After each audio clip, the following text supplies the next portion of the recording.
मई का महीना था और दोपहर का समय था। सूरज की किरणें सीधे सिर पर पड़ रही थी, मानो धरती डर से कांप रही हो। ऐसे ही वक्त में एक आदमी एक हिरण के पीछे पागल की तरह घोड़े पर सवार होकर दौड़ रहा था। उसका चेहरा लाल हो रहा था और घोड़ा पसीने से तरबतर था। ऐसा लग रहा था जैसे हवा की रफ्तार से भाग रहा हो। ऐसा प्रतीत हो रहा था कि उसके पैर जमीन को छू भी नहीं रहे थे। तेज पछुआ हवा चल रही थी। ऐसा लग रहा था जैसे आग और धूल की बारिश हो रही हो। घोड़े की आंखें लाल हो गई थी, उसका शरीर उबल रहा था, लेकिन हिरण का भागना उसे आगे बढ़ने का मौका नहीं दे रहा था। आगे का रास्ता बंद था और उस पर से हिरण जैसे कूदना चाहता था, लेकिन उस युवक ने हिरण को मार गिराया। हिरण जमीन पर गिरकर तड़प रहा था और उस राजकुमार की आंखों में हिंसा से खुशी की चमक आ रही थी। ऐसा लग रहा था कि उसने कोई बहुत बड़ी कामयाबी हासिल कर ली हो। जैसे ही उसका ध्यान इधर उधर गया, वह गर्मी से परेशान हो उठा और दया भरी नजरों से नदी की ओर देखा, लेकिन वहां तक पहुंचने का कोई रास्ता नहीं दिखा और न ही कोई पुल दिखाई दिया जिसकी छांव में जाकर थोड़ा आराम कर सके। इसी चिंता में हैरान परेशान होकर इधर उधर देखने लगा। वह युवक बहुत ही सुंदर और तंदुरुस्त आदमी था। उसके चेहरे के भाव उसके दिल की आजादी और चरित्र की साफ सफाई का पता देते थे। वहीं पास में एक सन्यासी खड़ा था। हिरण को देखकर उस सन्यासी ने बड़े आराम से कहा, राजकुमार, तुम्हें आज बहुत अच्छा शिकार मिला है। इतना बड़ा हिरण इस इलाके में शायद ही दिखाई देता हो। राजकुमार के अचंभे की कोई सीमा नहीं रही। उसने देखा कि सन्यासी उसे पहचानता है। राजकुमार ने कहा, हाँ, मैं भी यही सोच रहा हूं। मैंने आज तक इतना बड़ा हिरण नहीं देखा, लेकिन इसके पीछे मुझे आज बहुत परेशान होना पड़ा। सन्यासी ने दया से कहा, निश्चय ही तुम्हें कष्ट हुआ होगा। तुम्हारा चेहरा लाल हो रहा है और घोड़ा भी थक गया है। क्या तुम्हारे साथी बहुत पीछे रह गए हैं? राजकुमार ने बिल्कुल लापरवाही से जवाब दिया, मानो उसे उनकी कोई चिंता नहीं थी। सन्यासी ने कहा, यहाँ इतनी तेज धूप और आंधी में खड़े होकर तुम कब तक उनकी राह देखोगे? मेरी झोपड़ी में चलकर थोड़ा आराम कर लो। तुम्हें भगवान ने ऐश्वर्य दिया है, लेकिन कुछ देर के लिए सन्यासी आश्रम का रंग भी देखो और पेड़ों और नदी के ठंडे पानी का मजा लो।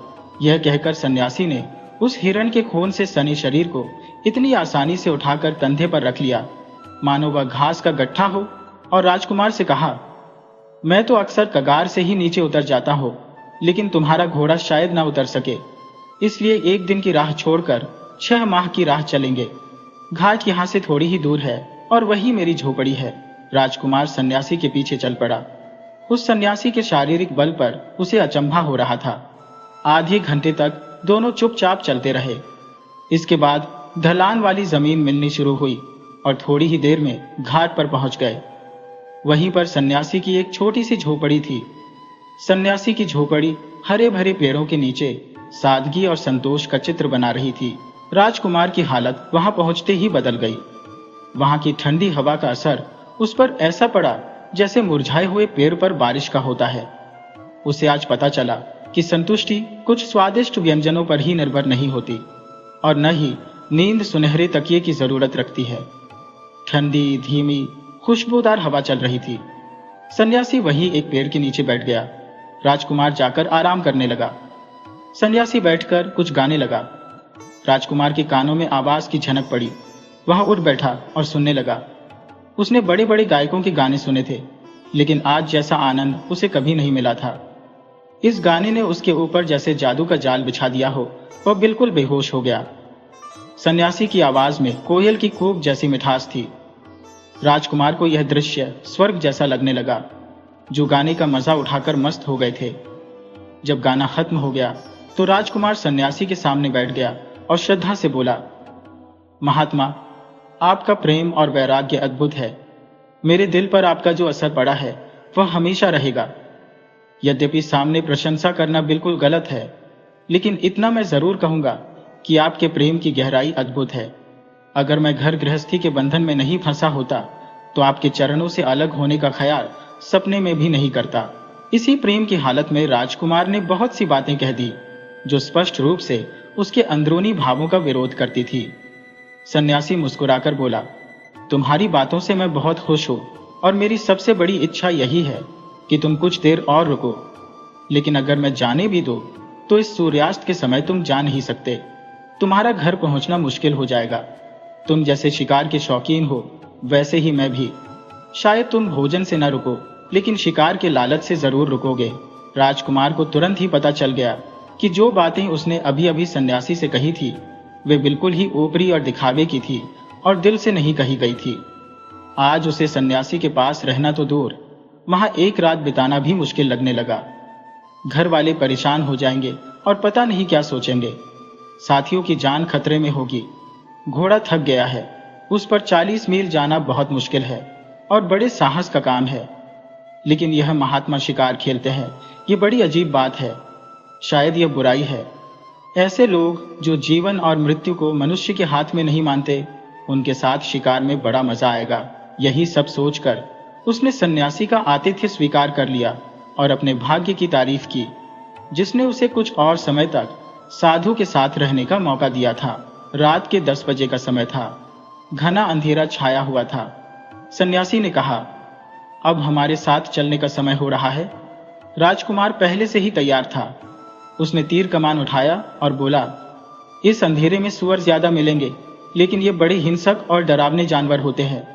सन्यासी ने एक मोटा सा डंडा हाथ में लिया और कहा, शायद इससे भी अच्छे शिकार मिल जाए। मैं जब अकेला जाता हूं कभी खाली नहीं लौटता। आज तो हम 2 हैं, दोनों शिकारी। नदी के किनारे, नालों और रेत के टीलों को पार करते हुए, झाड़ियों से बचते हुए चुपचाप चलते जा रहे थे। एक तरफ काली नदी थी, जिसमें तारों का प्रतिबिंब नाचता दिखाई देता था और लहरें गाना गा रही थी। दूसरी तरफ घना अंधेरा था, जिसमें कभी कभी जुगनू के चमकने से एक पल का प्रकाश फैल जाता था। ऐसा लगता था कि वे भी अंधेरे में निकलने से डरते हैं। ऐसी हालत में 1 घंटा चलने के बाद वे एक ऐसे जगह पर पहुंचे जहां एक ऊंचे टीले पर घने पेड़ के नीचे आग जलती हुई दिखाई पड़ी। उस समय इन लोगों को लगा कि दुनिया के अलावा और भी चीजें हैं। सन्यासी ने रुकने का इशारा किया। दोनों एक पेड़ की आड़ में खड़े होकर ध्यान से देखने लगे। राजकुमार ने तीर कमान संभाल लिया।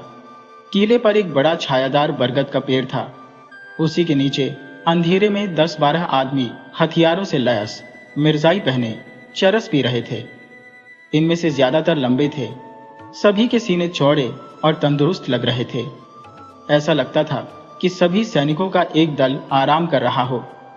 राजकुमार ने पूछा, ये लोग शिकारी हैं? सन्यासी ने कहा, ये राह चलते यात्रियों का शिकार करते हैं। ये बड़े डरावने और हिंसक जानवर हैं। इनके अत्याचारों से गांव के गांव बर्बाद हो गए हैं और जितने लोगों को इन्होंने मारा है उनका हिसाब भगवान ही जानता है। अगर आपको शिकार करना हो तो इनका शिकार कीजिए। ऐसा शिकार आप बहुत कोशिश करने पर भी नहीं पा सकते। यही जानवर हैं जिन पर आपको हथियारों का वार करना चाहिए। राजाओं और अधिकारियों के शिकार यही है। इससे आपका नाम और यश दोनों फैलेंगे। सन्यासी की बातें सुनकर राजकुमार के मन में आया कि 2 एक को मार डाले, लेकिन सन्यासी ने रोका और कहा, इन्हें छेड़ना ठीक नहीं। अगर ये कुछ उपद्रव न करें तो भी बचकर निकल जाएंगे। आगे चलो, शायद इससे अच्छे शिकार मिल जाएं। तिथि सप्तमी थी, चांद भी निकल आया था। इन लोगों ने नदी का किनारा छोड़ दिया था। जंगल भी पीछे रह गया था। सामने एक कच्ची सड़क दिखाई पड़ी और थोड़ी देर में कुछ बस्ती भी दिखने लगी। सन्यासी एक बड़े पेड़ के सामने आकर रुक गया और बोला, आओ इस मौलसरी के पेड़ पर बैठते हैं, लेकिन देखो बोलना मत, नहीं तो दोनों की जान खतरे में पड़ जाएगी। इसमें एक बड़ा डरावना और हिंसक जीव रहता है जिसने अनगिनत जीवों को मारा है। शायद हम आज इसे दुनिया से आजाद कर देंगे। राजकुमार बहुत खुश हुआ और सोचने लगा, चलो रात भर की दौड़ तो सफल हुई। दोनों मौलसरी पर चढ़कर बैठ गए। राजकुमार ने अपना तीर कमान संभाल लिया और शिकार की तलाश में बैठ गया। रात आधी से ज्यादा बीत चुकी थी। अचानक गांव के पास एक छोटे से महल में हलचल हुई और बैठक के दरवाजे खुल गए। मोमबत्तियों के जलने से सारा कमरा रोशनी से भर गया। कमरे के हर कोने में सुख की सामग्री दिखाई दे रही थी। बीच में एक तंदुरुस्त आदमी गले में रेशमी चादर डाले, माथे पर केसर का बड़ा तिलक लगाए मस्ती में बैठा था। इतने में उन्होंने देखा कि नाचने वालियों के झुंड आ रहे हैं। उनके हाव भाव और इशारों से गाना शुरू हुआ। और साथ ही साथ शराब भी चलने लगी। राजकुमार ने हैरानी से पूछा, यह तो बहुत बड़ा रईस लगता है। सन्यासी ने जवाब दिया, नहीं, ये रईस नहीं है, यह एक बड़े मंदिर के महंत है, साधु है, दुनिया का त्याग कर चुके हैं, सांसारिक चीजों की ओर आंख नहीं उठाते, पूर्ण ब्रह्म ज्ञान की बातें करते हैं। ये सब सामान उनकी आत्मा की खुशी के लिए है। इंद्रियों को काबू में कर लिया है, इन्हें बहुत दिन हो गए हैं। सीधे सादे लोग इन पर विश्वास करते हैं, इन्हें अपना देवता मानते हैं। अगर आप स्वीकार करना चाहते हैं तो इनका शिकार कीजिए। यही राजाओं और अधिकारियों के शिकार है। ऐसे छिपे हुए सियार से दुनिया को आजाद करना आपका सबसे बड़ा धर्म है। इससे आपकी प्रजा का भला होगा और आपका नाम और यश दोनों फैलेंगे। दोनों शिकारी नीचे उतर आए। सन्यासी ने कहा, अब रात बहुत हो चुकी है, तुम बहुत थक गए होगे, लेकिन राजकुमार के साथ शिकार करने का मौका मुझे बहुत कम मिलता है, इसलिए एक और शिकार का पता लगाकर तब लौटेंगे। राजकुमार को इन शिकारों में सच्चे उपदेश का सुख मिल रहा था। उसने कहा, स्वामी जी, थकने का नाम न लीजिए। अगर मैं सालों आपकी सेवा में रहता तो और न जाने कितने शिकार करना सीख जाता। दोनों फिर आगे बढ़े। अब रास्ता साफ और चौड़ा था, हाँ, कच्ची ही थी। सड़क के दोनों ओर पेड़ों की कतारें थी। किसी किसी आम के पेड़ के नीचे पहरेदार सो रहे थे। 1 घंटे बाद दोनों शिकारी एक ऐसी बस्ती में घुस गए जहां की सड़कों पर लालटेन और अटारियां देखकर लगता था कि बड़ा शहर है। सन्यासी जी एक बड़े भवन के सामने एक पेड़ के नीचे रुक गए और राजकुमार से बोले, यह सरकारी कचहरी है। यहाँ राज्य का बड़ा अधिकारी रहता है, उसे सूबेदार कहते हैं। उसकी कचहरी दिन में भी लगती है और रात में भी। यहाँ न्याय सोने और जवाहरात पर निर्भर है। अमीर लोग गरीबों को पैरों तले कुचलते हैं और उनकी पुकार कोई नहीं सुनता। यही बातें हो रही थी कि अचानक छत पर से 2 आदमी दिखाई पड़े। दोनों शिकारी पेड़ की आड़ में छिप गए। सन्यासी ने कहा, शायद सूबेदार साहब कोई मामला सुलझा रहे हैं। ऊपर से आवाज आई, तुमने एक विधवा औरत की जायदाद हड़प ली है। मैं इसे अच्छी तरह जानता हूँ। ये कोई छोटा मामला नहीं है। इसमें 1000 से कम पर मैं बात नहीं करना चाहता। राजकुमार को इससे ज्यादा सुनने की ताकत नहीं रही। गुस्से से उसकी आंखें लाल हो गईं। उसका मन कर रहा था कि इस निर्दयी का अब भी खून कर दो, लेकिन सन्यासी जी ने रोका और बोला, आज इस शिकार का समय नहीं है। अगर आप ढूंढेंगे तो ऐसे शिकार बहुत मिलेंगे। मैंने इनके कुछ ठिकाने बता दिए हैं। अब सुबह होने में ज्यादा देर नहीं है। झोपड़ी यहां से अभी 10 मील दूर होगी। आइए जल्दी चलें। दोनों शिकारी 3 बजे तक फिर झोपड़ी में लौट आए। उस समय बड़ी सुहावनी रात थी। ठंडी हवा ने हिलाकर पेड़ों और पत्तों की नींद तोड़ना शुरू कर दिया था। आधे घंटे में राजकुमार तैयार हो गया।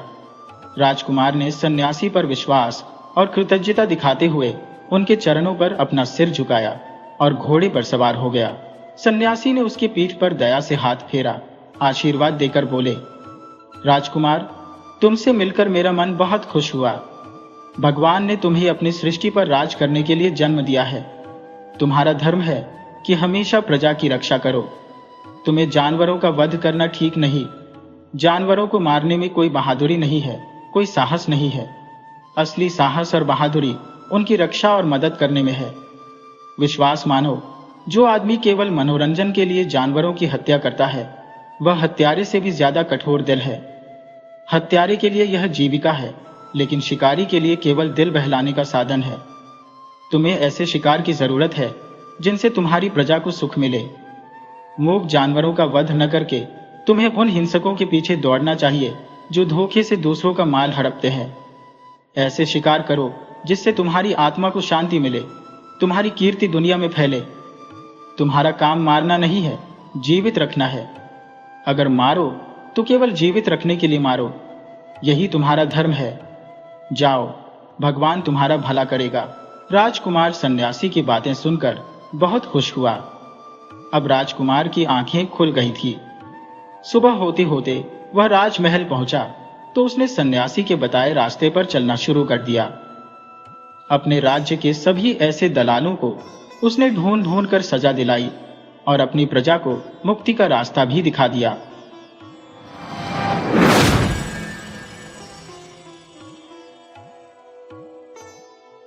इस दुनिया में हर किसी का एक सपना होता है। कोई इज्जत चाहता है, कोई प्यार चाहता है और कोई दौलत का पुजारी बन जाता है। पैसे की चमक इतनी तेज होती है कि आदमी यह भूल जाता है कि यह उसकी जिंदगी को संवार सकता है या तबाह भी कर सकता है। आज मैं आपको एक ऐसे इंसान की कहानी सुनाने जा रहा हूं जिसने अपना सब कुछ सिर्फ धन के पीछे लगा दिया। ये कहानी है बंसी काका की, सोनपुर गांव के एक साधारण किसान की, जिसकी इच्छाएं कभी खत्म नहीं हुई। उसे सिर्फ एक चीज चाहिए थी, दौलत, बेहिसाब दौलत। लेकिन कहते हैं ना, हर चीज की एक कीमत होती है। बंसी काका को यह कीमत कब और कैसे चुकानी पड़ी, यही इस कहानी का सबसे बड़ा रहस्य है। क्या दौलत सच में सुख देती है या ये केवल इंसान को और अधिक लालची बना देती है? क्या बंसी काका का सपना पूरा होगा या यह उन्हें अंधकार की ओर ले जाएगा? आइए जानते हैं इस सस्पेंस और रहस्य से भरी कहानी, दौलत का पुजारी। गांव का नाम था सोनपुर, जो हरियाली से घिरा हुआ एक शांत मगर साधारण गांव था। यहाँ के लोग सीधे सादे थे, खेती बाड़ी से अपनी रोजी रोटी कमाते थे और ज्यादातर लोग अपनी जिंदगी से संतुष्ट थे। लेकिन इसी गांव में एक आदमी था जो कभी संतुष्ट नहीं हुआ, बंसी काका। बंसी काका की उम्र कोई 55-60 साल रही होगी। उम्र भले ही बढ़ गई थी, मगर उनका मन कभी जवान लालच से मुक्त नहीं हो पाया। उनका सपना था कि किसी भी तरह बड़ा आदमी बना जाए, लोग उन्हें सेठ बंसीलाल कहे। उनके पास सोने चांदी के बर्तन हो, बड़ी हवेली हो और खेत इतने बड़े हो कि नजरें थक जाएं मगर जमीन खत्म ना हो। लेकिन काका के पास जमीन का छोटा टुकड़ा ही था, जिससे किसी तरह पेट भरता था। गांव में उनके पास एक बैल और 4 बकरियां थी। उनकी पत्नी गोमती बहुत सीधी सादी थी, मगर हमेशा परेशान रहती थी, क्योंकि बंसी काका दिन रात पैसे की चिंता में ही डूबे रहते थे। रोटी कमाओ, चैन से खाओ, भगवान का भजन करो, जिंदगी सुखी रहेगी, ये गोमती अक्सर कहती। लेकिन बंसी काका को यह बातें बेकार लगती थी। एक दिन गांव में रामनाथ सेठ की हवेली के पास बंसी काका बैठे हुए थे। रामनाथ सेठ गांव का सबसे अमीर आदमी था, जिसके पास ढेरों जमीनें, नौकर चाकर और अनगिनत गायें थी। काका ने देखा कि सेठ जी आराम से चांदी की थाली में भोजन कर रहे थे। उनके पास कई नौकर थे जो पंखा झेल रहे थे और तरह तरह के पकवान उनके सामने रख रहे थे। यह देखकर काका के मन में जलन उठी। उन्होंने खुद से कहा, क्यों ना मैं भी ऐसा बन जाऊं? क्यों सारी जिंदगी मैं फटे कपड़ों में घूमता रहूं? अब बंसी काका ने पैसों के पीछे भागने की ठान ली। वे गांव के हर बड़े आदमी से पूछने लगे कि अमीर बनने का तरीका क्या है। कोई कहता कड़ी मेहनत करो, तो कोई कहता ईमानदारी से कमाओ। लेकिन यह सब बातें काका को पसंद नहीं आई। वे जल्दी अमीर बनना चाहते थे। कुछ दिनों बाद गांव में एक अजनबी साधु आया। वह बहुत रहस्यमय था। गेरुआ वस्त्र पहने, लंबी दाढ़ी और हाथ में चमकता हुआ त्रिशूल। गांव के लोगों का कहना था कि वह कोई सिद्ध योगी है और जिसके ऊपर कृपा कर दे वह धनवान हो सकता है। यह सुनकर बंसी काका के मन में लालच जाग उठा। एक रात काका साधु के पास गए और बोले, महाराज, मुझे भी अमीर बना दो, मेरे पास कुछ नहीं है। साधु मुस्कुराया और बोला, धन चाहिए तो त्याग भी करना पड़ता है, क्या तुम तैयार हो? बंसी काका ने तुरंत हाँ कह दी। साधु ने कहा, तुम्हें एक जंगल में जाना होगा, वहां तुम्हें कुछ मिलेगा जिससे तुम धनवान बन जाओगे। लेकिन याद रखना, ये दौलत जितनी जल्दी आएगी उतनी ही जल्दी जा भी सकती है। बंसी काका को इन सब बातों से कोई फर्क नहीं पड़ा। अगले ही दिन वे गांव के बाहर के जंगल की ओर निकल पड़े। जंगल घना और रहस्यमय था। वहां तकरीबन कोई नहीं जाता था, क्योंकि वहां कई डरावनी कहानियां प्रचलित थी। मगर काका के दिमाग में सिर्फ दौलत थी। जंगल में चलते चलते रात हो गई। अंधेरे में काका को एक पुराना खंडहर दिखाई दिया। वह जगह वीरान थी, मगर वहां कुछ अजीब सी चमक हो रही थी। काका धीरे धीरे उस ओर बढ़े और जैसे ही उन्होंने पास जाकर देखा, वहां एक पुराना तांबे का घड़ा दबा हुआ था। काका ने उसे खोदकर बाहर निकाला और जब घड़े को खोला तो उनकी आंखें चमक उठी। उसमें सोने के सिक्के थे। बंसी काका खुशी से उछल पड़े। उन्हें लगा कि अब उनकी किस्मत बदल गई। वे जल्दी जल्दी सिक्के समेटने लगे।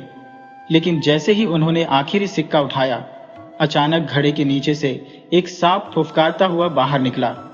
काका डर के मारे पीछे हट गए, मगर लालच के कारण सिक्के छोड़ने का मन नहीं था। सांप ने आंखों में गुस्सा ली उनकी ओर देखा और बोला, यह दौलत तुम्हें सुख नहीं देगी बंसी, यह तुम्हारे जीवन का विनाश कर देगी।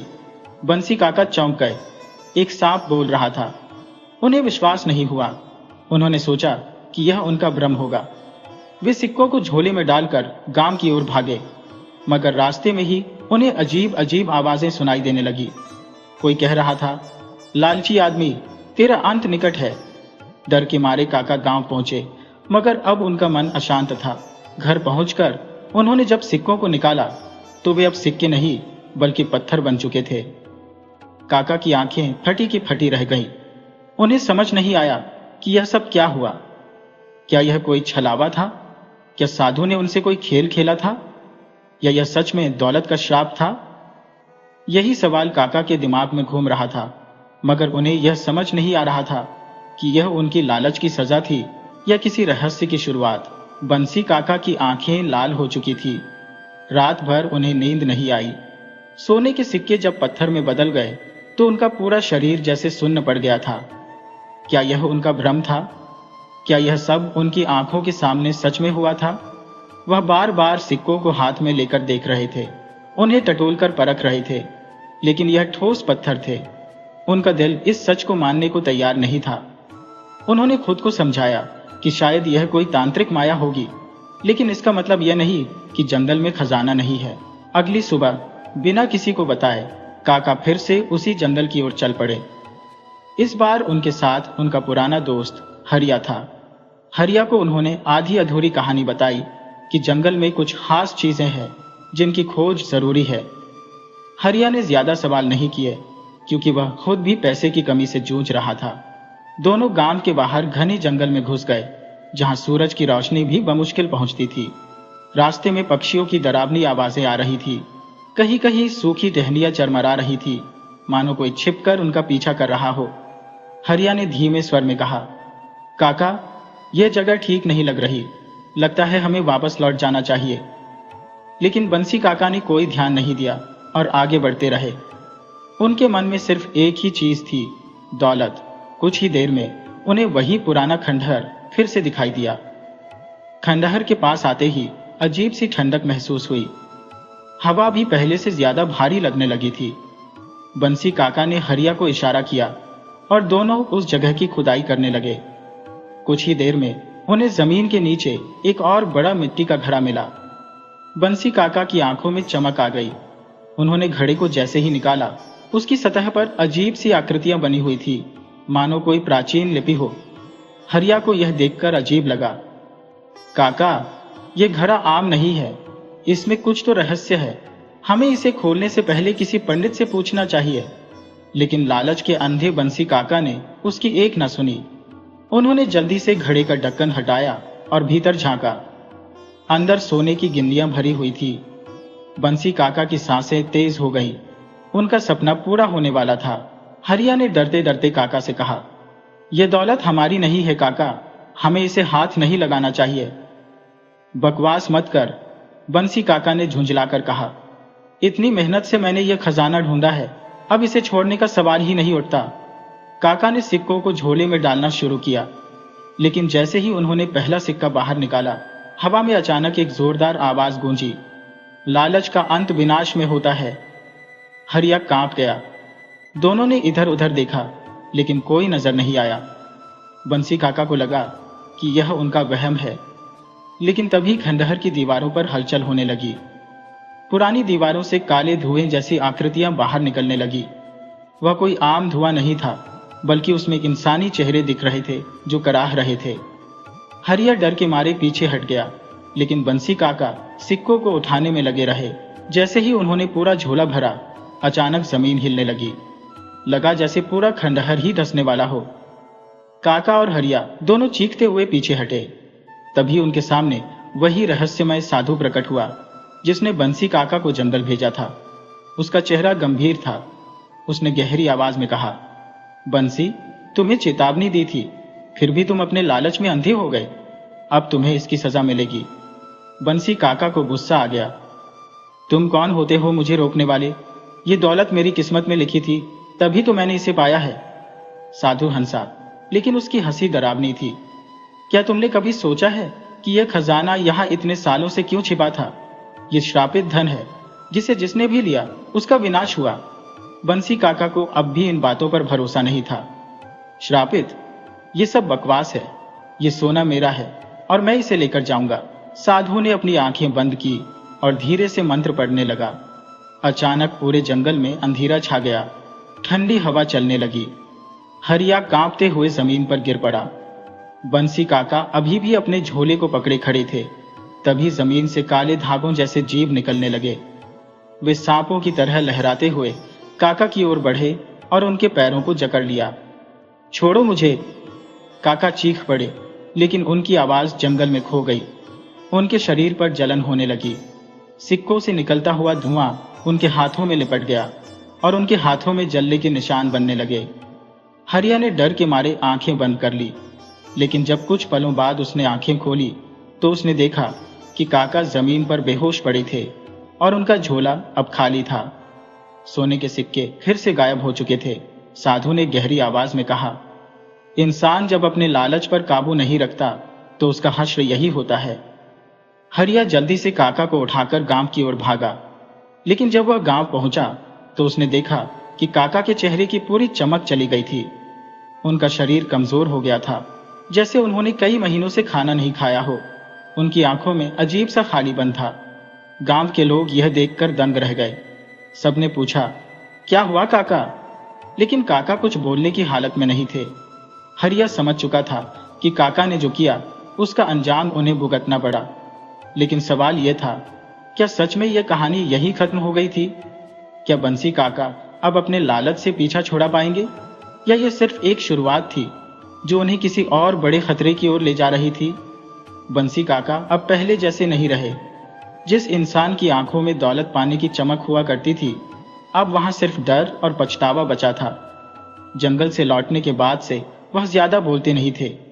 उनका शरीर कमजोर पड़ गया था और कभी कभी वह रात में अचानक चीख पड़ते थे। लोग समझ नहीं पा रहे थे कि उनके साथ क्या हुआ, लेकिन हरिया सब जानता था। उसने सोचा कि शायद यह असर धीरे धीरे कम हो जाएगा, लेकिन ऐसा हुआ नहीं। रात होते ही बंसी काका के घर से अजीब अजीब आवाजें आने लगी। कभी ऐसा लगता जैसे कोई उनके कमरे में चल रहा हो, कभी किसी के फुसफुसाने की आवाजें आती। गांव वालों ने सोचा कि काका बूढ़े हो चले हैं, इसलिए उनका मन बहका हुआ है। लेकिन हरिया को यकीन था कि यह सब उसी श्रापित खजाने की वजह से हो रहा है। एक रात हरिया बंसी काका के घर गया। वह उन्हें समझाना चाहता था कि अब उस जंगल में दोबारा ना जाएं। जब वह अंदर पहुंचा तो उसने देखा कि काका एक कोने में सिकुड़ कर बैठे थे। उनके हाथ कांप रहे थे और चेहरा पीला पड़ गया था। हरिया ने उनके पास जाकर पूछा, काका, आपको क्या हो गया है? आप इस तरह क्यों बैठे हैं? बंसी काका ने धीरे से उसकी तरफ देखा। उनकी आंखों में डर था। हरिया, मैंने बहुत बड़ी गलती कर दी। मुझे अब भी उसकी सजा मिल रही है। कौन सी सजा काका? हर रात कोई मेरे कमरे में आता है। मैं उसे देख नहीं पाता, लेकिन उसकी परछाई दिखती है। वह मुझसे कहता है कि मैंने जो खजाना उठाया था उसकी कीमत चुकानी होगी। हरिया का गला सूख गया। काका, हमें किसी पंडित से मिलना चाहिए। ये सब सामान्य नहीं है। बंसी काका ने अपना सिर हिलाया। नहीं, अब कुछ नहीं हो सकता। मैं खुद इस मुसीबत में फंसा हूं। उसी रात जब सब लोग सो रहे थे, बंसी काका को फिर वही आवाज सुनाई दी। इस बार आवाज और भी तेज थी। किसी ने धीरे से उनके कान में फुसफुसाया, अब बचने का कोई रास्ता नहीं है। तेरा समय पूरा हो चुका है। काका हड़बड़ाकर उठे और कमरे के कोने में भागकर छिप गए। लेकिन तभी खिड़की से एक साया अंदर घुसा। यह एक इंसान का साया था, लेकिन उसका शरीर धुएं जैसा था। उसकी आंखें जल रही थी और उसके हाथ लंबे और डरावने थे। काका का गला सूख गया। उन्होंने चीखने की कोशिश की, लेकिन आवाज नहीं निकली। साया धीरे धीरे उनके पास आया और बोला, जब कोई दौलत का पुजारी बन जाता है तो वह अपनी आत्मा खो देता है। तूने खजाने को छूने की हिम्मत की, अब तुझे इसकी कीमत चुकानी होगी। बंसी काका ने कांपते हुए कहा, मुझे माफ कर दो, मैं वापस कर दूंगा सब कुछ, मुझे छोड़ दो। लेकिन साया हंसने लगा। उसकी हंसी इतनी भयानक थी कि बंसी काका का पूरा शरीर कांपने लगा। अब बहुत देर हो चुकी है, अब कोई नहीं बचा सकता। अचानक कमरे की दीवारें हिलने लगी, खिड़की अपने आप खुल गई और अंदर ठंडी हवा भर गई। बंसी काका को लगा कि यह उनकी आखिरी रात है। वह जमीन पर गिर पड़े और बेहोश हो गए। सुबह जब हरिया आया तो उसने देखा कि काका अचेत पड़े थे। उनका शरीर और भी कमजोर हो चुका था और उनका चेहरा सफेद पड़ गया था। हरिया घबरा गया। उसने गांव के लोगों को बुलाया, लेकिन कोई समझ नहीं पाया कि काका को क्या हुआ है। किसी ने कहा कि वह बीमार है, किसी ने कहा कि उन पर किसी आत्मा का साया है। गांव के बुजुर्गों ने तय किया कि बंसी काका को मंदिर ले जाना चाहिए। वहां के महंत ने उनकी हालत देखकर कहा, इन्हें किसी श्राप का असर हुआ है, इनकी आत्मा पर किसी प्रेत का साया है। अगर जल्दी कुछ नहीं किया गया तो इनकी जान भी जा सकती है। बंसी काका बेहोश थे, लेकिन उनके होंठ धीरे धीरे हिल रहे थे। वह कुछ बड़बड़ा रहे थे। महंत ने उनके पास जाकर सुना। वह कह रहे थे, मुझे छोड़ दो, मुझे नहीं चाहिए वह खजाना, मुझे माफ कर दो। महंत ने उनकी बात सुनी और फिर बोले, इनकी मुक्ति का एक ही उपाय है, इन्हें उस जंगल में वापस ले जाओ और खजाने को वहीं छोड़ आओ। हरिया और गांव के कुछ लोग बंसी काका को लेकर जंगल की ओर निकल पड़े, लेकिन रास्ते में ही काका को होश आ गया। उनकी आंखें खुली और उन्होंने चिल्लाना शुरू कर दिया, नहीं, मैं वहां नहीं जाऊंगा, वहां मौत है, वह मुझे नहीं छोड़ेगा। हरिया ने उन्हें समझाने की कोशिश की, लेकिन काका बुरी तरह डर गए थे। वह पागलों की तरह इधर उधर भागने लगे। गांव के लोग उन्हें पकड़ने की कोशिश कर रहे थे, लेकिन काका किसी को पास नहीं आने दे रहे थे। अचानक जंगल के रास्ते में ही काका के शरीर में झटके आने लगे। उनकी आंखें ऊपर चढ़ गईं और मुंह से झाग निकलने लगा। सब लोग डर गए। महंत ने जल्दी से मंत्र पढ़ना शुरू किया, लेकिन काका की हालत और बिगड़ने लगी। कुछ ही पलों में उन्होंने एक तेज चीख मारी और फिर एकदम शांत हो गए। उनकी आंखें खुली रह गईं, लेकिन उनमें कोई जीवन नहीं था। गांव के लोग डर के मारे पीछे हट गए। महंत ने गहरी सांस ली और बोले, इनकी आत्मा अब मुक्त हो चुकी है। लालच ने इन्हें इस दशा में पहुंचा दिया। यह वही खजाना था जिसने पहले भी न जाने कितनों का विनाश किया होगा। गांव के लोग उस जंगल को शापित मानने लगे और वहां जाना छोड़ दिया। लेकिन हरिया के मन में एक सवाल हमेशा के लिए रह गया, क्या वाकई दौलत ही सबसे बड़ी चीज होती है? क्या इंसान को सिर्फ पैसे के पीछे भागना चाहिए, या फिर जीवन में कुछ और भी अहम होता है? बंसी काका की कहानी गांव में एक सबक बन गई। लोग उनके नाम को याद करते, लेकिन उनके अंजाम को देखकर हमेशा यह सोचते कि दौलत का पुजारी बनने का हश्र हमेशा बुरा ही होता है। गांव में बंसी काका की मौत के बाद भी सब कुछ सामान्य नहीं हुआ। लोग डरे हुए थे, घरों में जल्दी लौटने लगे थे और उस जंगल की ओर देखने तक से कतराते थे जहां काका ने वह श्रापित खजाना पाया था। लेकिन हरिया के मन में अब भी बेचैनी थी। वह जानता था कि कुछ न कुछ ऐसा है जो अब भी अधूरा है। रातों को उसे अजीब सपने आते। वह देखता कि बंसी काका उसके सामने खड़े हैं, लेकिन उनकी आंखें खाली है, चेहरा झुर्रियों से भरा हुआ है और वह लगातार कुछ बड़बड़ा रहे हैं। हर बार जब वह उनके पास जाने की कोशिश करता तो वे धुएं में बदल जाते और अंधेरे में समा जाते। हरिया यह समझ नहीं पा रहा था कि यह सब उसका वहम है या सचमुच कोई आत्मा उसे कुछ बताना चाहती है। एक दिन गांव के सबसे बुजुर्ग व्यक्ति पंडित रामलाल ने उसे बुलाया। उन्होंने धीमी आवाज में कहा, बेटा, बंसी काका की आत्मा अब भी बेचैन है। मैंने पिछले कुछ दिनों में सपने देखे हैं जिनमें वह मुझे कुछ कहना चाहते हैं, लेकिन कह नहीं पाते। मुझे लगता है कि अभी कुछ अधूरा है। हरिया का माथा ठनक गया। लेकिन बाबा, हमने तो खजाना जंगल में छोड़ दिया था, फिर भी उनकी आत्मा क्यों भटक रही है? पंडित रामलाल ने गहरी सांस ली। शायद खजाना लौटाने भर से कुछ नहीं हुआ, शायद उस श्राप का असर अभी भी बाकी है। हरिया ने तय किया कि वह इस रहस्य को सुलझाए। उसने 2 और गांव वालों को साथ लिया और आधी रात को जंगल की ओर निकल पड़ा।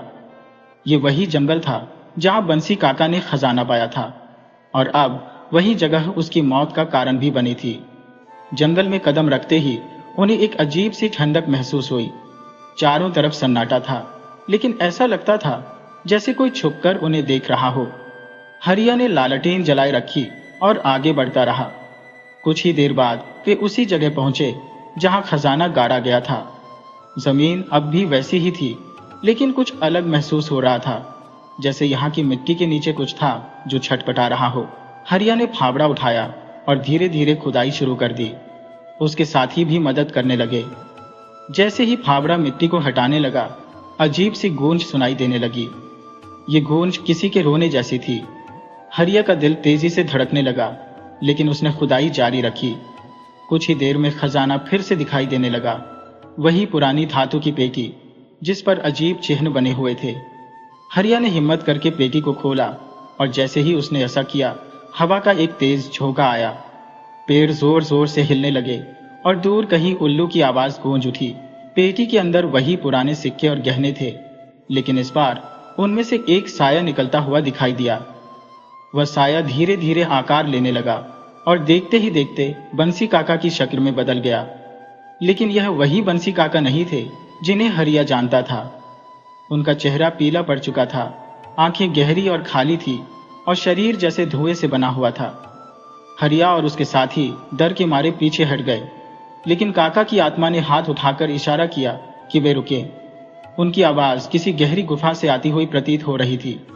हरिया, तुमने जो किया वह अधूरा था। यह खजाना सिर्फ लौटाने से श्राप नहीं टूटेगा, इसे सही जगह पर पहुंचाना होगा। हरिया ने हिम्मत करके पूछा, कौन सी सही जगह काका? काका की आत्मा ने धीरे धीरे आकाश की ओर इशारा किया। यह खजाना इस जंगल का नहीं है, इसे नदी के उस पार के पुराने मंदिर में चढ़ाना होगा, तभी इसका श्राप खत्म होगा। हरिया ने सुना था कि नदी के उस पार एक खंडहर मंदिर था, जिसे सैकड़ों साल पहले छोड़ दिया गया था। वहां कोई नहीं जाता था, क्योंकि लोग कहते थे कि वहां बुरी आत्माएं बसती है। लेकिन अब कोई और रास्ता नहीं था। गांव लौटकर हरिया ने पंडित रामलाल को सब बताया।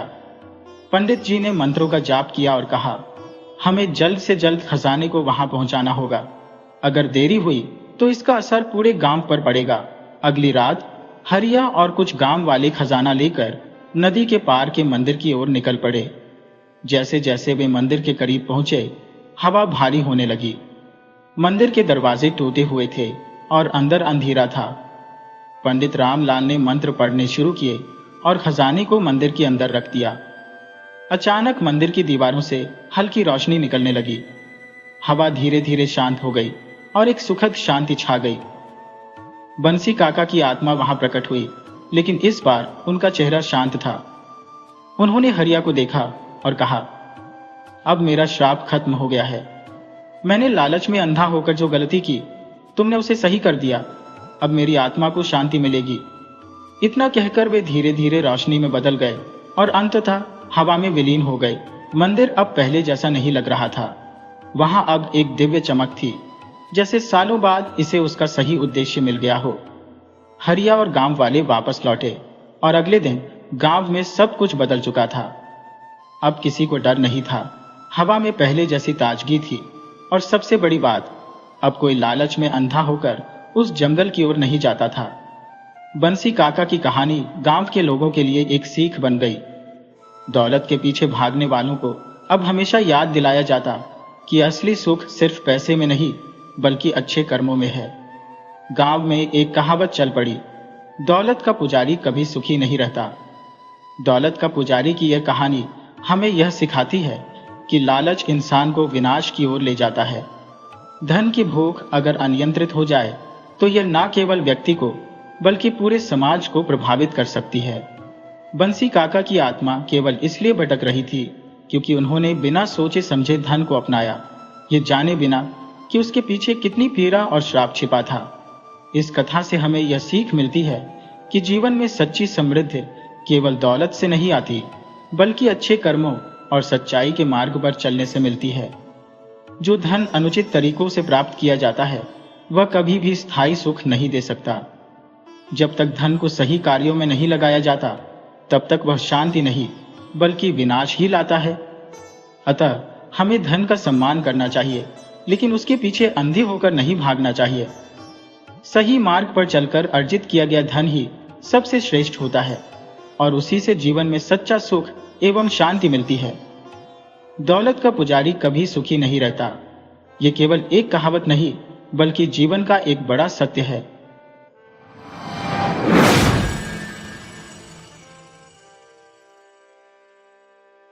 एक समय की बात है, कांचीपुरम पर राजा चंद्रसेन का शासन था।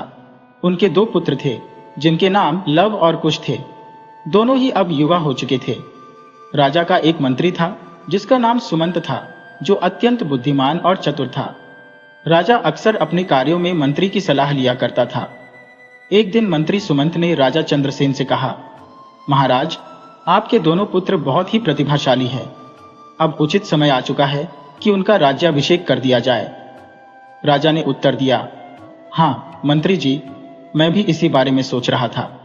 आप जो कहना चाहते हैं मैं समझ चुका हूं। लगता है महाराज, दोनों में से किसका राज्याभिषेक करना है यह निर्णय आप कर चुके हैं। चाहे आप किसी का भी राज्याभिषेक करें, दोनों तो आपके ही पुत्र हैं। राजा ने कहा, परंतु दोनों में बुद्धिमानी एक समान नहीं है। कुश में राजा बनने की सारी योग्यताएं हैं, वहीं लव बहुत ही शांत स्वभाव का है।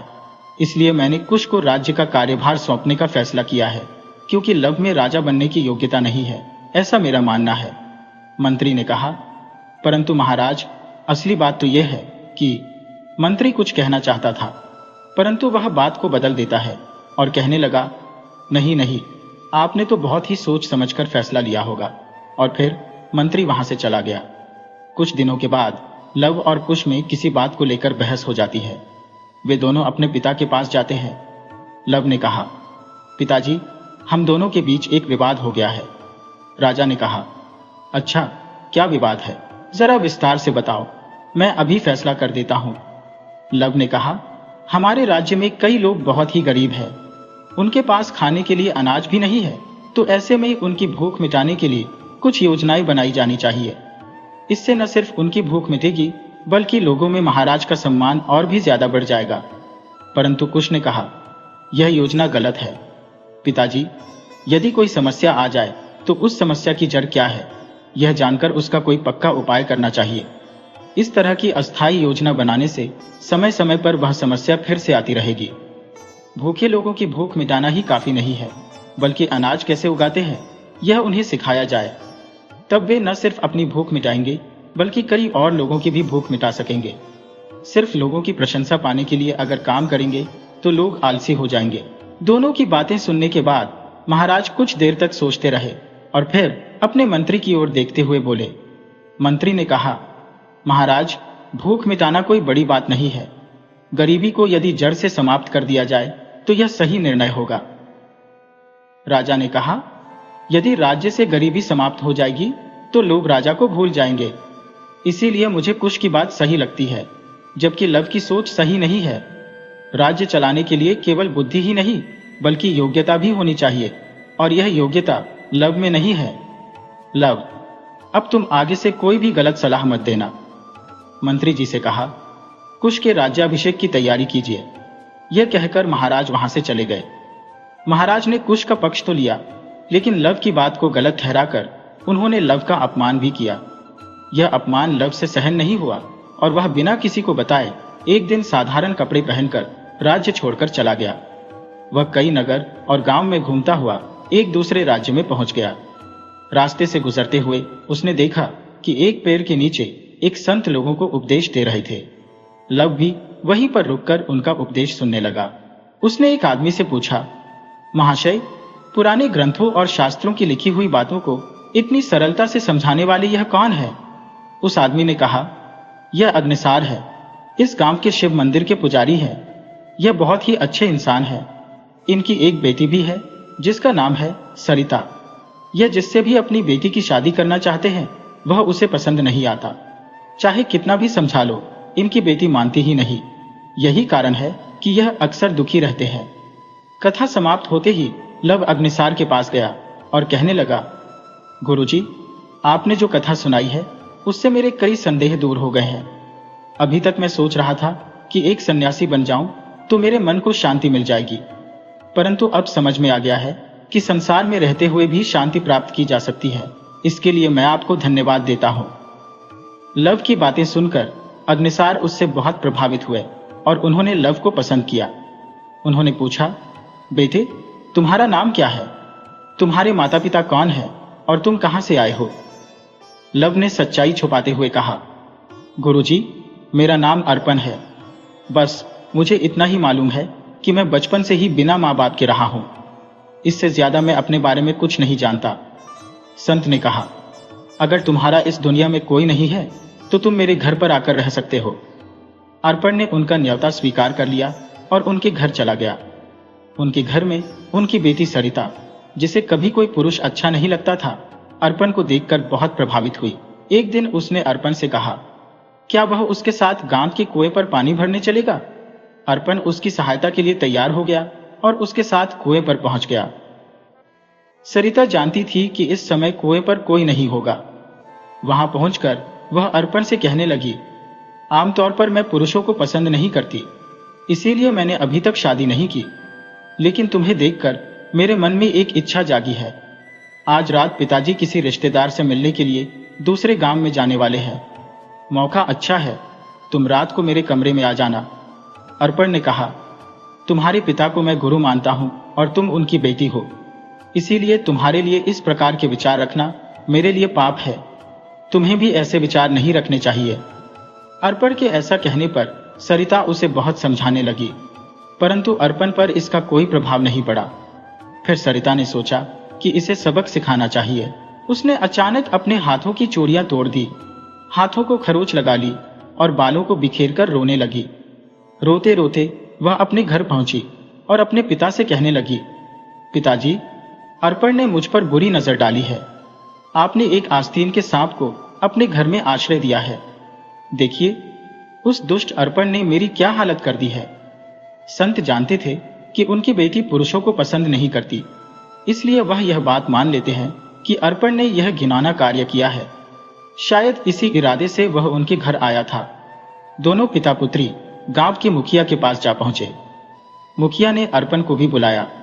सरिता ने नाटक करते हुए झूठ को सच बनाकर मुखिया को कह सुनाया। मुखिया ने जब अर्पण से इस बारे में पूछा तो अर्पण ने कोई उत्तर नहीं दिया। मुखिया ने एक बार फिर से पूछा, अर्पण, क्या तू अपराधी है? तूने यह अपराध किया है? मुखिया के सवाल का कोई भी उत्तर दिए बिना अर्पण बिल्कुल शांत बना रहा। तू कोई जवाब नहीं दे रहा। तूने चुप्पी क्यों साध रखी है? इसका मतलब तूने ही अपराध किया है, इसीलिए तुझे दंड देना ही चाहिए। सरिता गुरुजी की बेटी है, यह बात जानते हुए भी तूने यह अपराध क्यों किया? न्याय के अनुसार तो तुझे इस अपराध का दंड यह मिलना चाहिए कि तेरे हाथ पैर काट दिए जाएं। लेकिन पता नहीं क्यों मेरा मन यह कहता है कि तू अपराधी नहीं है, और सरिता के पास भी इस बात का कोई प्रमाण या गवाह नहीं है। इसीलिए मैं इस बारे में कोई भी फैसला नहीं ले पा रहा हूं। जब मुखिया कोई भी फैसला नहीं ले पाया तो उसने इस मामले की सारी जानकारी उस राज्य के राजा देव वर्मा को दी। राजा देव वर्मा ने कहा, मुखिया जी, जब अर्पण इस अपराध पर मौन है और सरिता ने अपनी गवाही दे दी है तो तुम्हें अर्पण को दंड देना चाहिए था। मुखिया ने कहा, महाराज, अर्पण का शांत स्वभाव देखकर मुझे नहीं लगता कि वह अपराधी है।